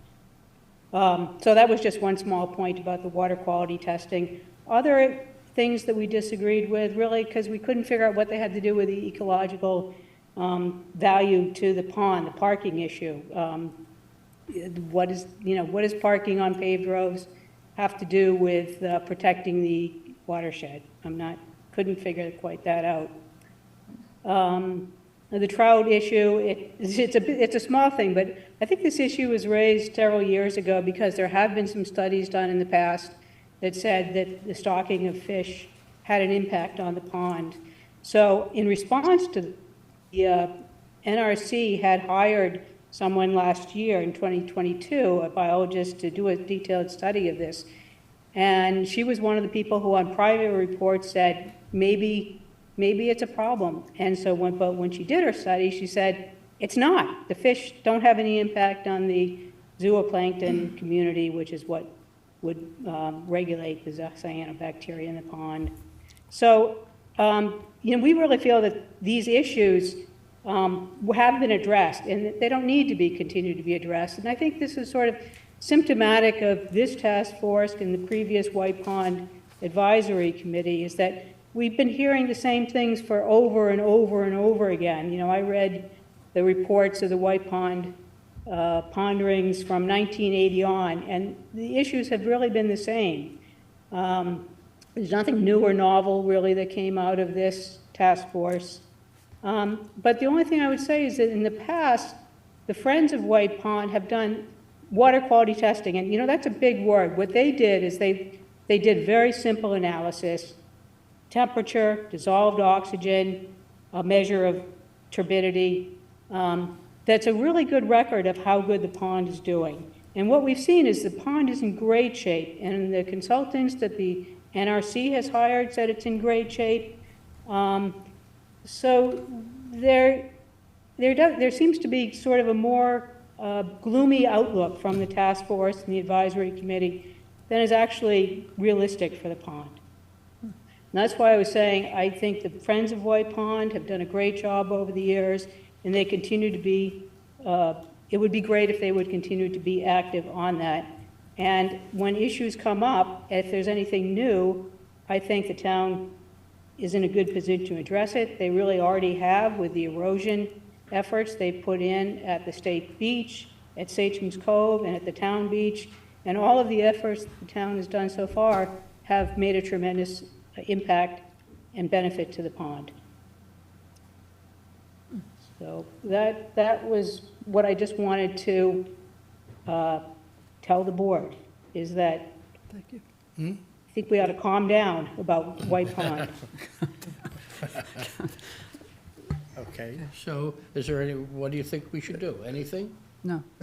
Well, there were certain recommendations that I agreed with, and really, as you mentioned, they were really continuations of activities going on by town boards at this point, or are planned to at this point. With respect to the APODs, I know the NRC has a CPC application in to buy a couple of small APODs and for maintenance contract. The water quality testing, the Board of Health right now is, they will always continue to do the required testing. They have sort of put in money in their budget this year for this additional cyanobacteria testing, but I think they want to evaluate it over the course of the year. The other issues we went over with, with the wastewater management plan, that's something that engineering is considering doing anyway. As I said, most of these things are continue doing anyway. A little bit of extra budget for porta potties and trash receptacles to go later in the season because people are there. The beach closes at mid-August, but people are swimming there. There's crazy people swimming there now, probably. Okay. I went today. One more comment, and then we'll close this discussion. Thank you. Yeah, thank you. So the report provided by the committee was a reflection of a full committee's work for a year, soliciting as much input as possible, and reflects majority votes on each and every point. The one thing that was just mentioned, and yeah, I think the pond's in great shape. To just hope that it continues to be in great shape, I don't think is the proper approach. I think having a proactive body to continue to maintain these things, and if it's the Friends of White Pond that does certain tasks and certain activities, fantastic. But let's make sure someone's keeping an eye on it. So if the Friends of White Pond say, you know what, we're done, someone at least knows that, and then we can decide, are they doing something important enough that we need to continue to do? But if nobody's watching it, if no one's keeping the select board abreast of these activities, then things can just go, and we just hope that it stays in good shape. The one specific thing that came up is just then is parking. Parking is the single biggest factor around that pond. What is? Parking. Parking. You look at Walden Pond, it's very controlled. There's signage all around, no parking here, no parking here. Trailhead parking is for trailhead parking, not for Walden Pond. Going back in history, and this is, again, why this sort of institutional knowledge. Going back in history, in the early 1980s, there were no parking restrictions anywhere around the pond. Every single street was bumper to bumper, both sides of the street. You couldn't get emergency vehicles down there. Every single night, every single day, down in the cove was a huge party. Beer cans left, no facilities. You know what else is going into the pond. Incredible erosion. There were big gullies dug out of the hillside with rope swings, people getting injured, trying to get ambulances down there. Every single thing left on the shoreline was stolen every single night, even if it was locked up. It was anarchy down there. The parking is what solved that 4 decades ago. And so to just say, no, we don't need a committee, the parking has nothing to do with the pond, is just factually incorrect. So sorry, it's something that I lived through, so I'm passionate about that. Isn't that really a traffic safety and police issue as far as that goes? But I think maybe the best way for us to digest this would be to have some internal discussions on the administrative level and to see whether there isn't some, that we can't just have deal with it in terms of the staffing and who's going to be the point of contact for coordinating all of these different concerns. Because I don't think, and I don't think it should be Carrie, because I think that's probably a lot more important things that you have to do. Well, I think we should also consider what Mark suggested, that maybe we have one pond committee that looks at, we have a lot of ponds in town. Yeah. So I think we should think about all of that. We can think about that, but that is a more global. Right, exactly. A more global issue, and it I think it involves a level of complexity that we're not really prepared to discuss. Not tonight, no. I'd like to hear what staff, what Carrie and staff think about it. And what's, the way I think these things play out is that each one of the ponds you mentioned is is essentially a local community resource. Right. Right, but it I can think be generated. having a point person at staff level, I think is a good idea. I think I hear what you're saying. I hear that the pond is in good shape now, and I hear what you're saying, that you're worried it's going to go downhill. Is that what you're concerned about? Stay preventive, not reactive. Okay, but I think we have a lot of people taking care of it now. I think we've got, like I mentioned, we have the Recreation Department looking out for the beach. We have the Trails Committee looking out for the land. We have the police looking out, and we've got staff aware of it. And we have the Friends as a neighborhood group to advocate for what's happening in the neighborhoods, which is not a lot of other places have. So I would be in favor of a point person on the staff to be the person to talk with. But we can talk about that later. Can I just make one more comment? I really like your idea about a pond, you know, when you talk about the ecological. As Evan pointed out, there's some other issues in the cove, you know, that we think need control, but I think that's a really good idea. You have the Warner's Pond you just mentioned, and so interesting to us, right? And that would be a great group to meet and have some task force, so I like that idea. And I also just want to remind everybody that we were appointed task force.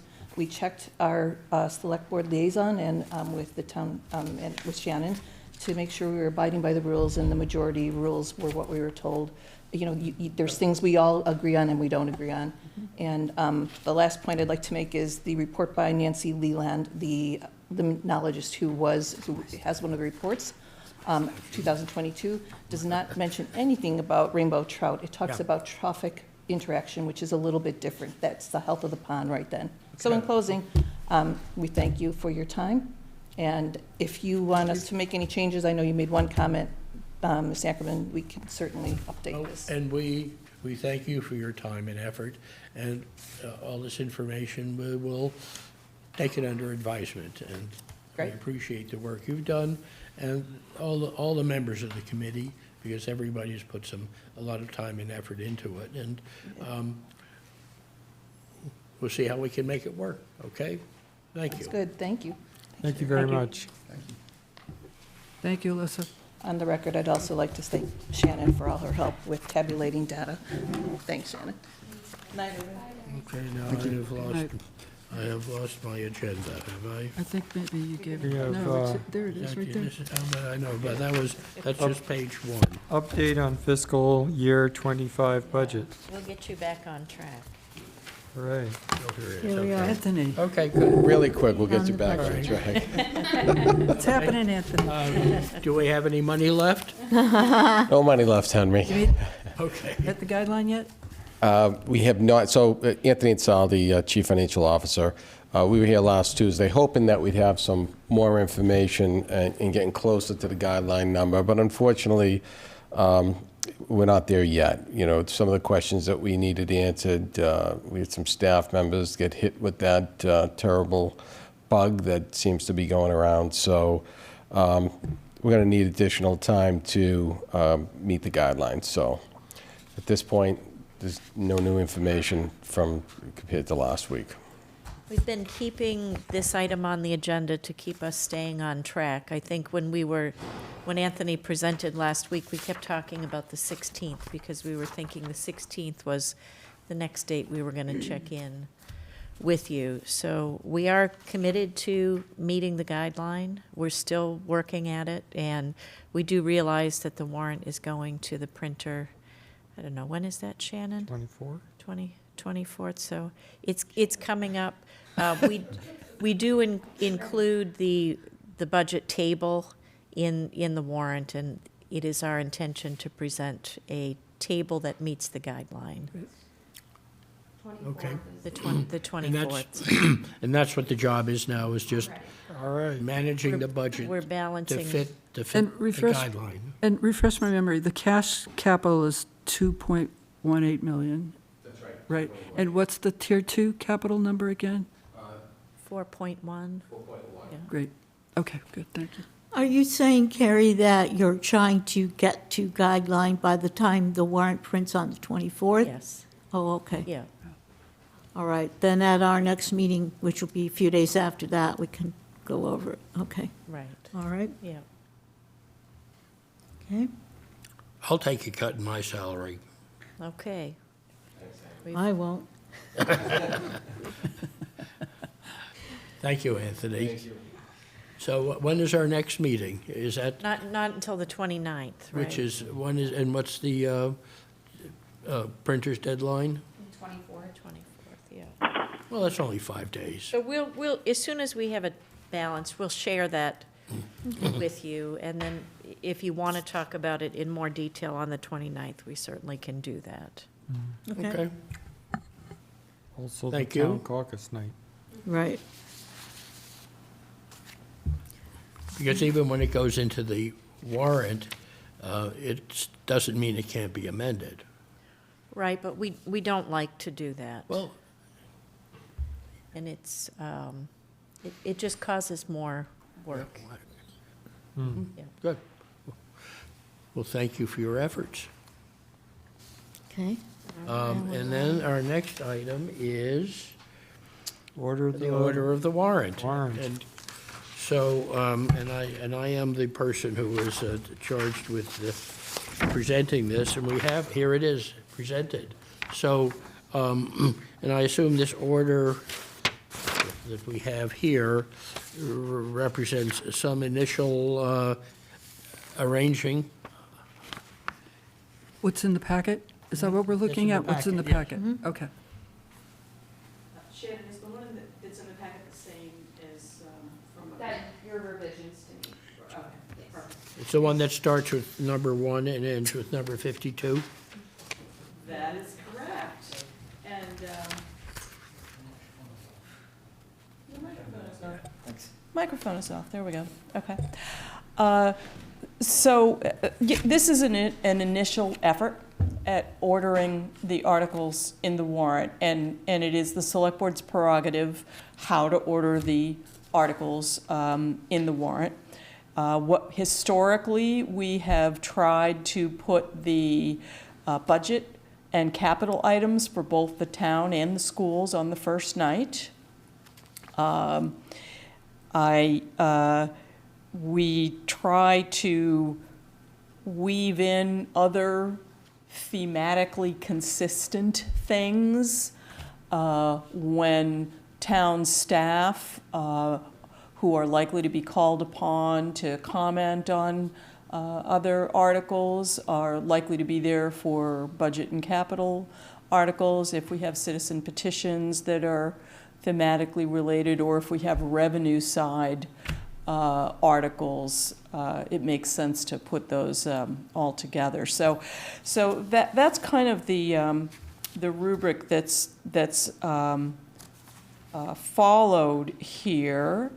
And every year there is a discussion about whether to put the zoning articles next or put them last, or put the enterprise funds next, or the enterprise funds last. And there's usually a question about where to put the Community Preservation Committee's recommendations on CPA funds. That article usually takes a little bit of time. Well, the two things that strike me about this order is that the MBTA zoning on the warrant is not just an ordinary zoning bylaw issue. It is, I assume it's going to be a major item of discussion, where there'd be extensive presentations and perhaps numerous proposed amendments. And so I think that we need to, one of the things we need to figure out is where the best place to put that is. My expectation is that that will be a specially scheduled article to take place at a high-interest article that will take place at 7:15 on Tuesday night. And we have done that in the past. That decision doesn't get made until the time of the hearings, so that we know that, you know, so far we've had a very high level of interest in that proposal. And at the hearings that the planning board held, they've had very big turnout on Zoom and in person, and I expect that it's going to stay that way, and that the interest won't taper off. But we'll know that for sure when the hearings happen, if people continue to be interested, and there is a strong desire of people to know when that is going to happen, so that they can be there for that conversation. So I was thinking about that article and it's listed here as the first of 4 planning board articles. And I was just imagining, the high interest, and then when the article ends, that many people leave. So I was just wondering if you want to have that one first, the first of 4 planning articles, or have it in the middle or last, or maybe it doesn't matter since it's going to be special interest. I don't know.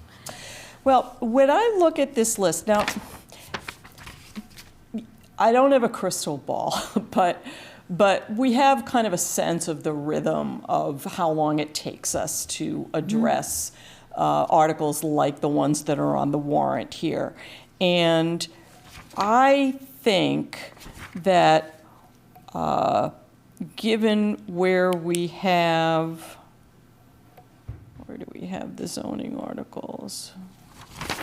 Starting with 34. 35, 36, 34, 35, 36, 37.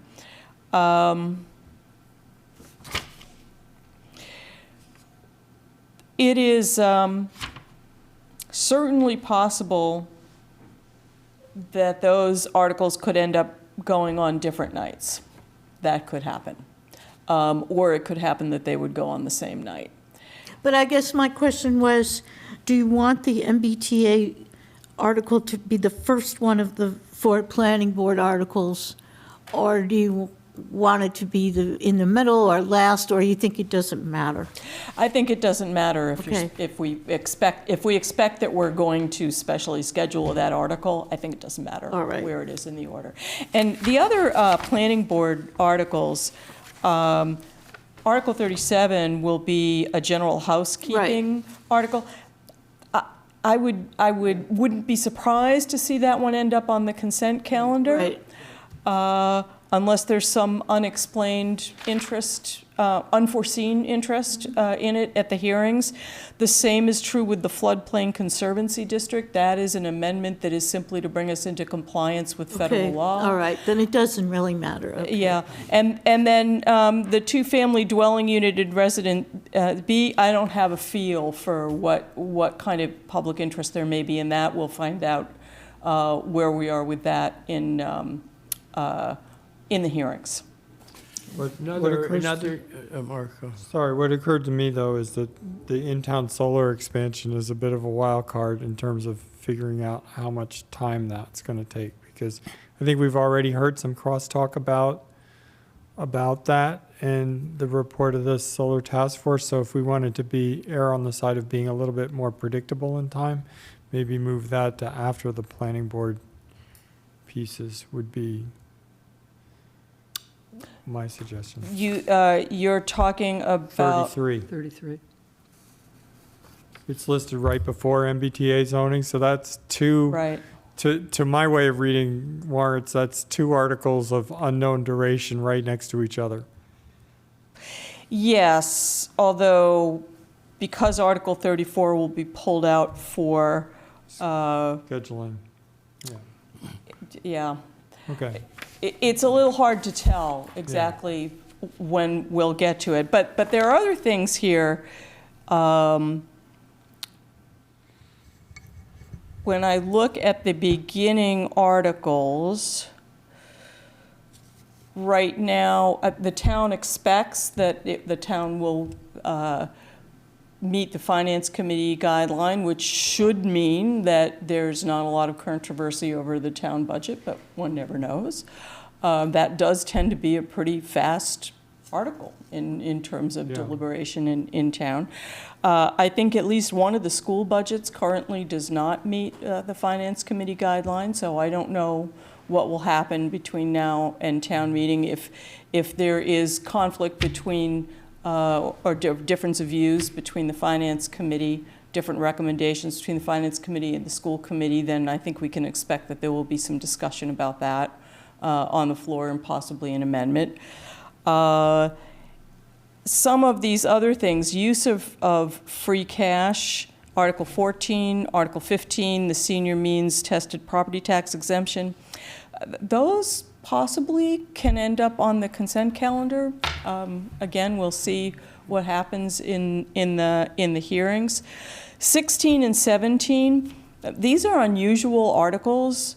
The Article 16 will be creating a brand-new enterprise fund, and that is a significant change in town structure.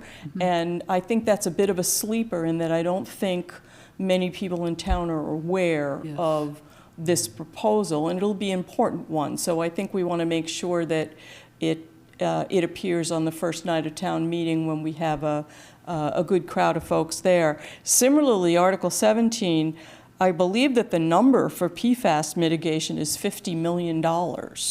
So that's a significant undertaking for the town, and one that voters should be aware of. And we want that to come up at a time when people are likely to be, when we're likely to have a good presence at the meeting. Another thing that we may want to have at a point in the meeting where we expect a lot of people to be present is those articles that propose to change the process of town meeting.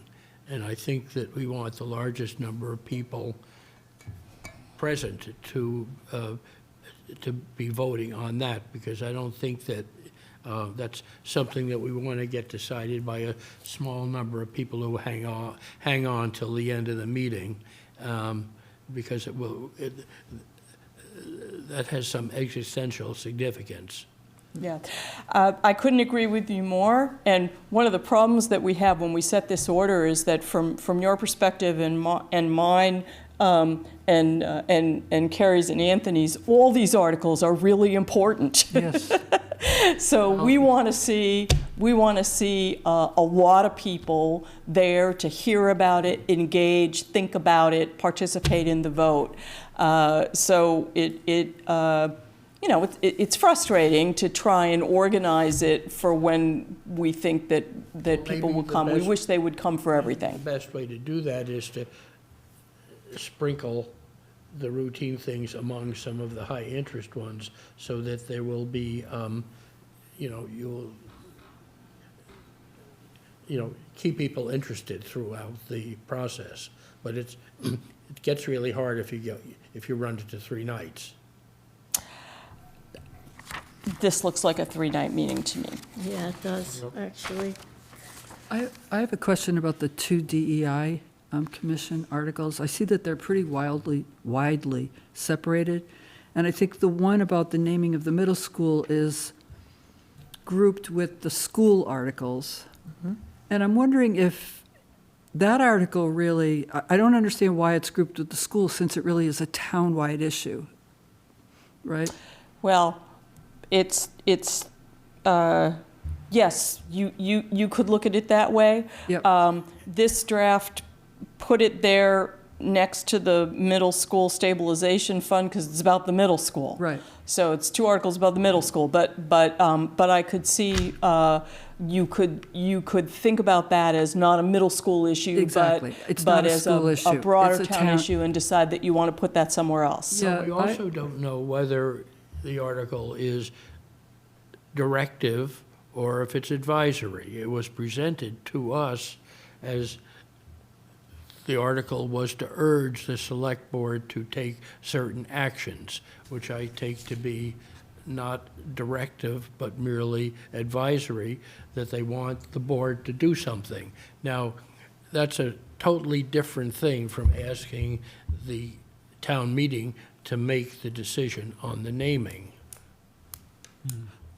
Well, I don't remember exactly how it's worded. What I'm addressing right now is who do we think will be in the room, and what is the conversation that we're going to be, who will be there, and Right, you're what is the right. conversation, who are the people we want to have the conversation with, and we want to have this conversation with the entire town. Right, because if you put it like right before the school budget, you have, or right after the school budget, or do you put it, yeah, it depends who's in the room, right? Right, so, Right. I'm thinking that putting it with the school budgets,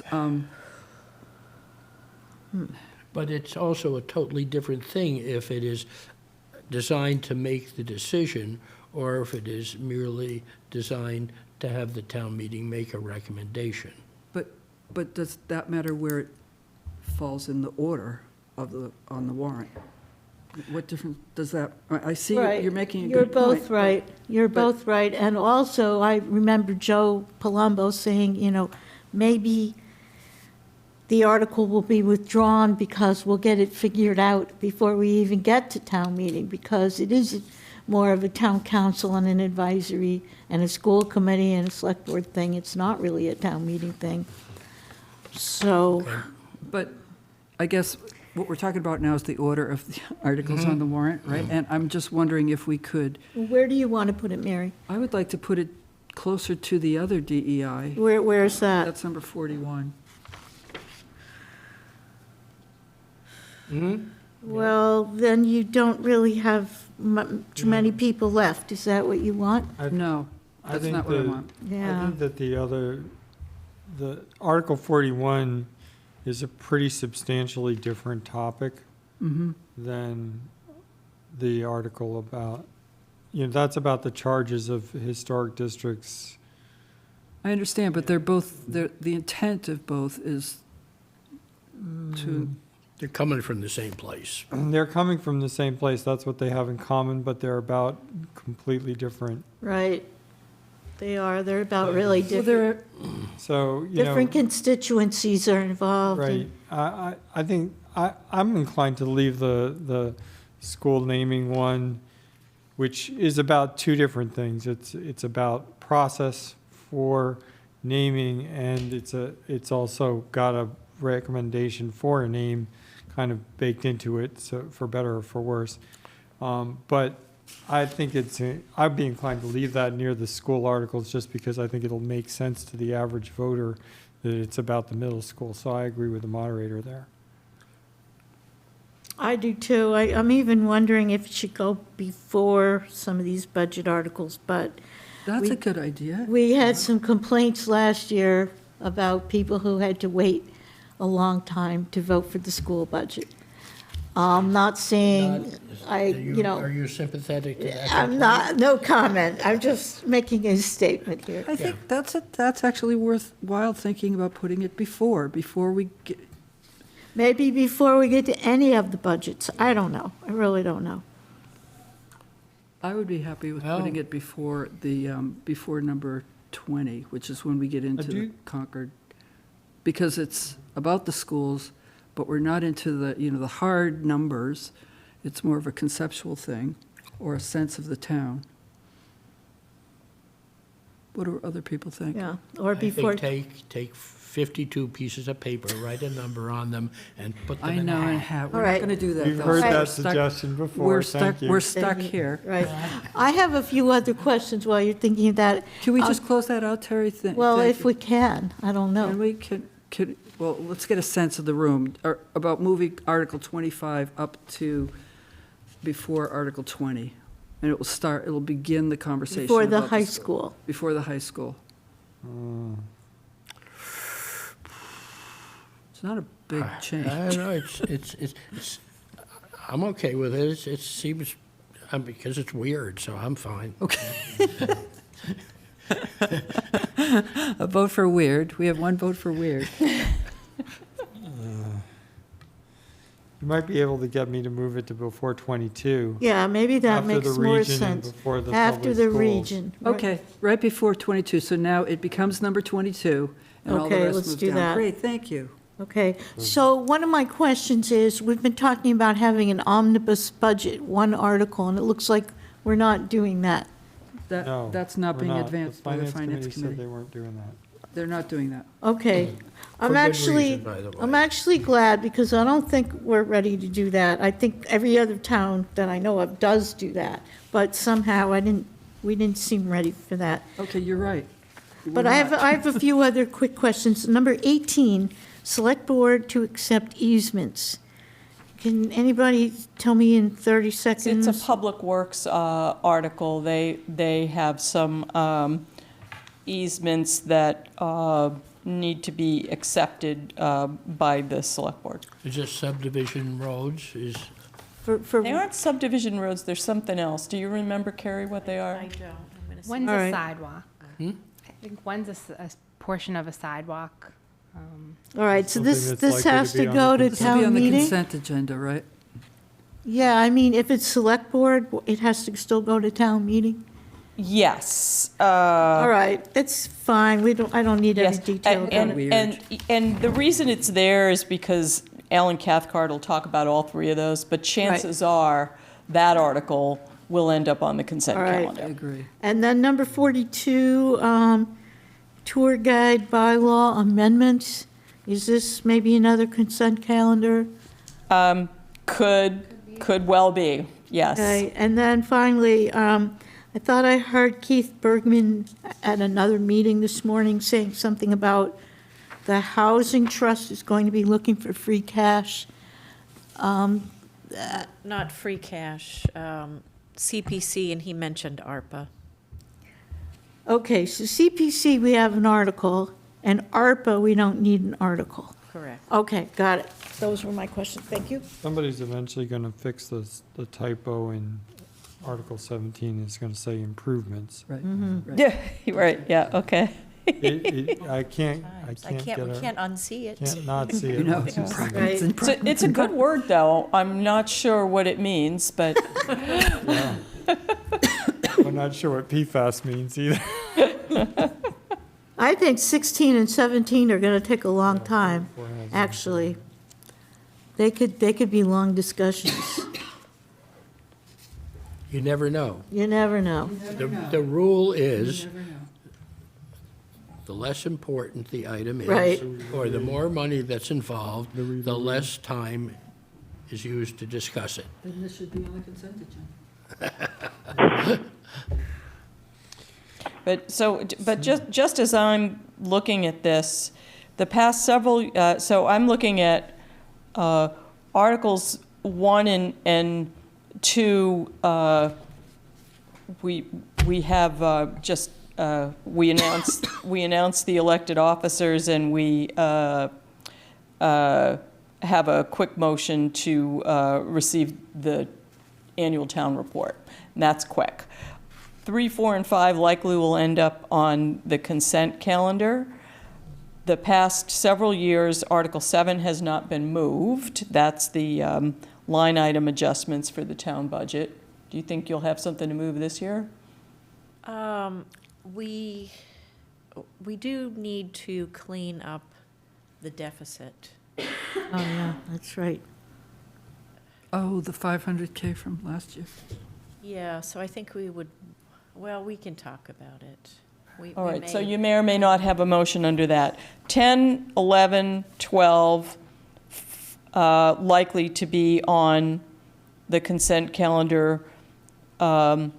14, last year was not on the consent calendar because it was a lot to talk about because we were really driving the level of free cash down to a percentage that we hadn't had it at for quite a while. So I'm not sure what that situation will be this year.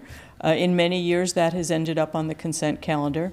I fully expect 15 will end up being able to go on the consent calendar. There's just been such consistent, deep support for that senior means tested property tax exemption.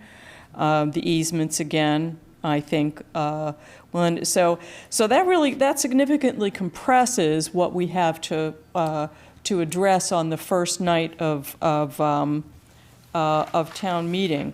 So it would be my hope to get all the way through Article 29 on the first night of town meeting. Wow. That would be my hope. That'd be great.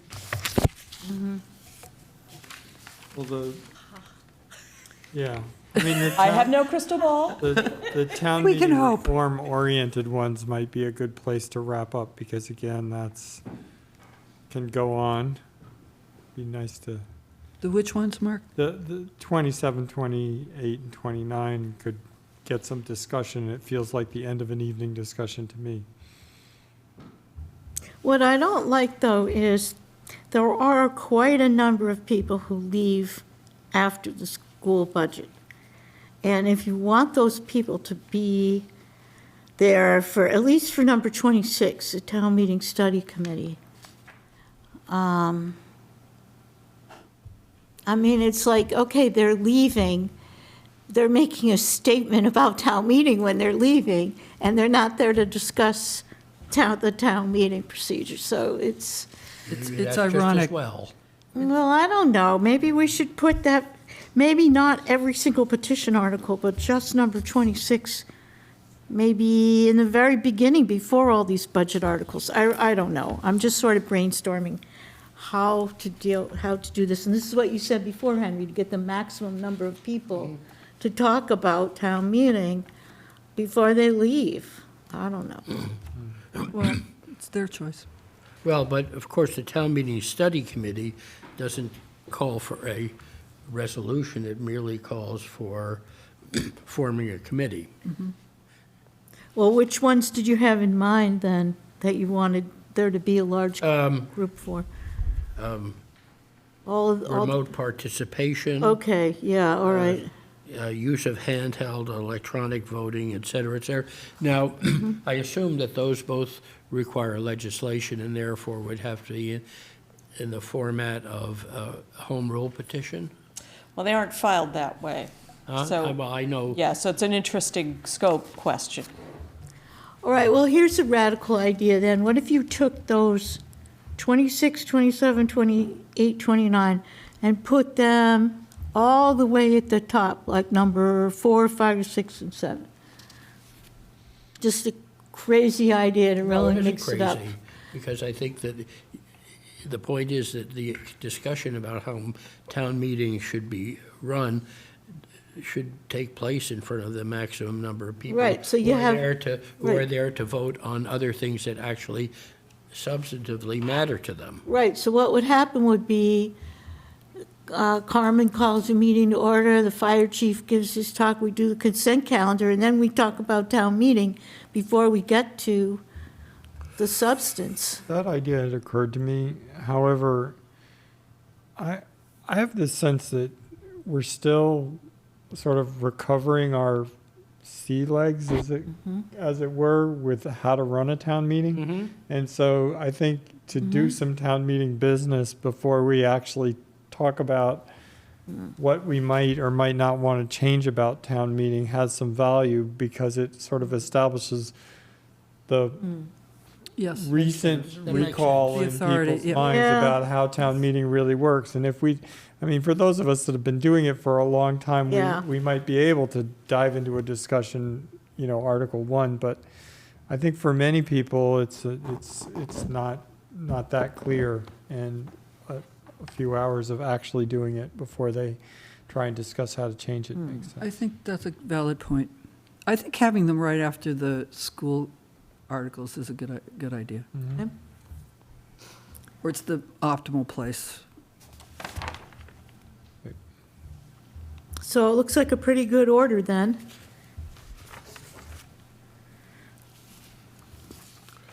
Is somebody keeping track of all this? There was only one, there's only one change. Which is that? Which one is the change? Moving the naming, Number 25 is getting moved up, and it's now going to be 22. That's not very much, is it? Nope, it's one small 25 to change. 22? Yep, that's Okay. it. That's it. Actually, it? other than that, I'm happy with that's it. it. So nothing changes past No, no. 25. 26 and on remains the same, and a small reordering of the public school-related ones. Of course, what changes is pulling the articles out for the consent agenda. I mean, that really will feel much different after that happens. Yeah, that's a good point. When do we do that? When do we pull out the articles for the consent agenda? Or our proposal First for up, the consent? it's first up, as soon as we address 1 and 2, the statement on the town No, I mean, officers. when do we decide which ones we're going to recommend to go When on the the consent? hearings are done. Oh, that's we're- right. We're on, I will propose a consent calendar To and us. bring it to you for your input. Okay, after the hearings. And it'll Good, be you're after right. the hearings are concluded. When you 'cause hear if these are high art or It's interest. it's got it. important, because sometimes you discover that there's actually a controversy you didn't know about Okay. that gets brought up at, Good. at the hearings, so. Great. Okay. That, thank you very much. We have a motion. We have a move. motion, okay. Do we have a I do. Move to approve the order of the 2024 annual town meeting warrant as discussed during tonight's select board meeting. Second. Mr. Howell? Aye. Myself, Mary Hartman, aye. Ms. Escobedo? Aye. Mr. Dane? Aye. And Ms. Ackerman? Aye. It's unanimous. Do I hear the next motion? Move to adjourn. Second? Mr. Howell? Aye. Myself, Mary Hartman, aye. Ms. Escobedo? Aye. Thank you, Carmen. Mr. Dane? Aye. Ms. Ackerman? Aye. Okay. Let the logbook show that the meeting adjourned at 8:14:25 p.m.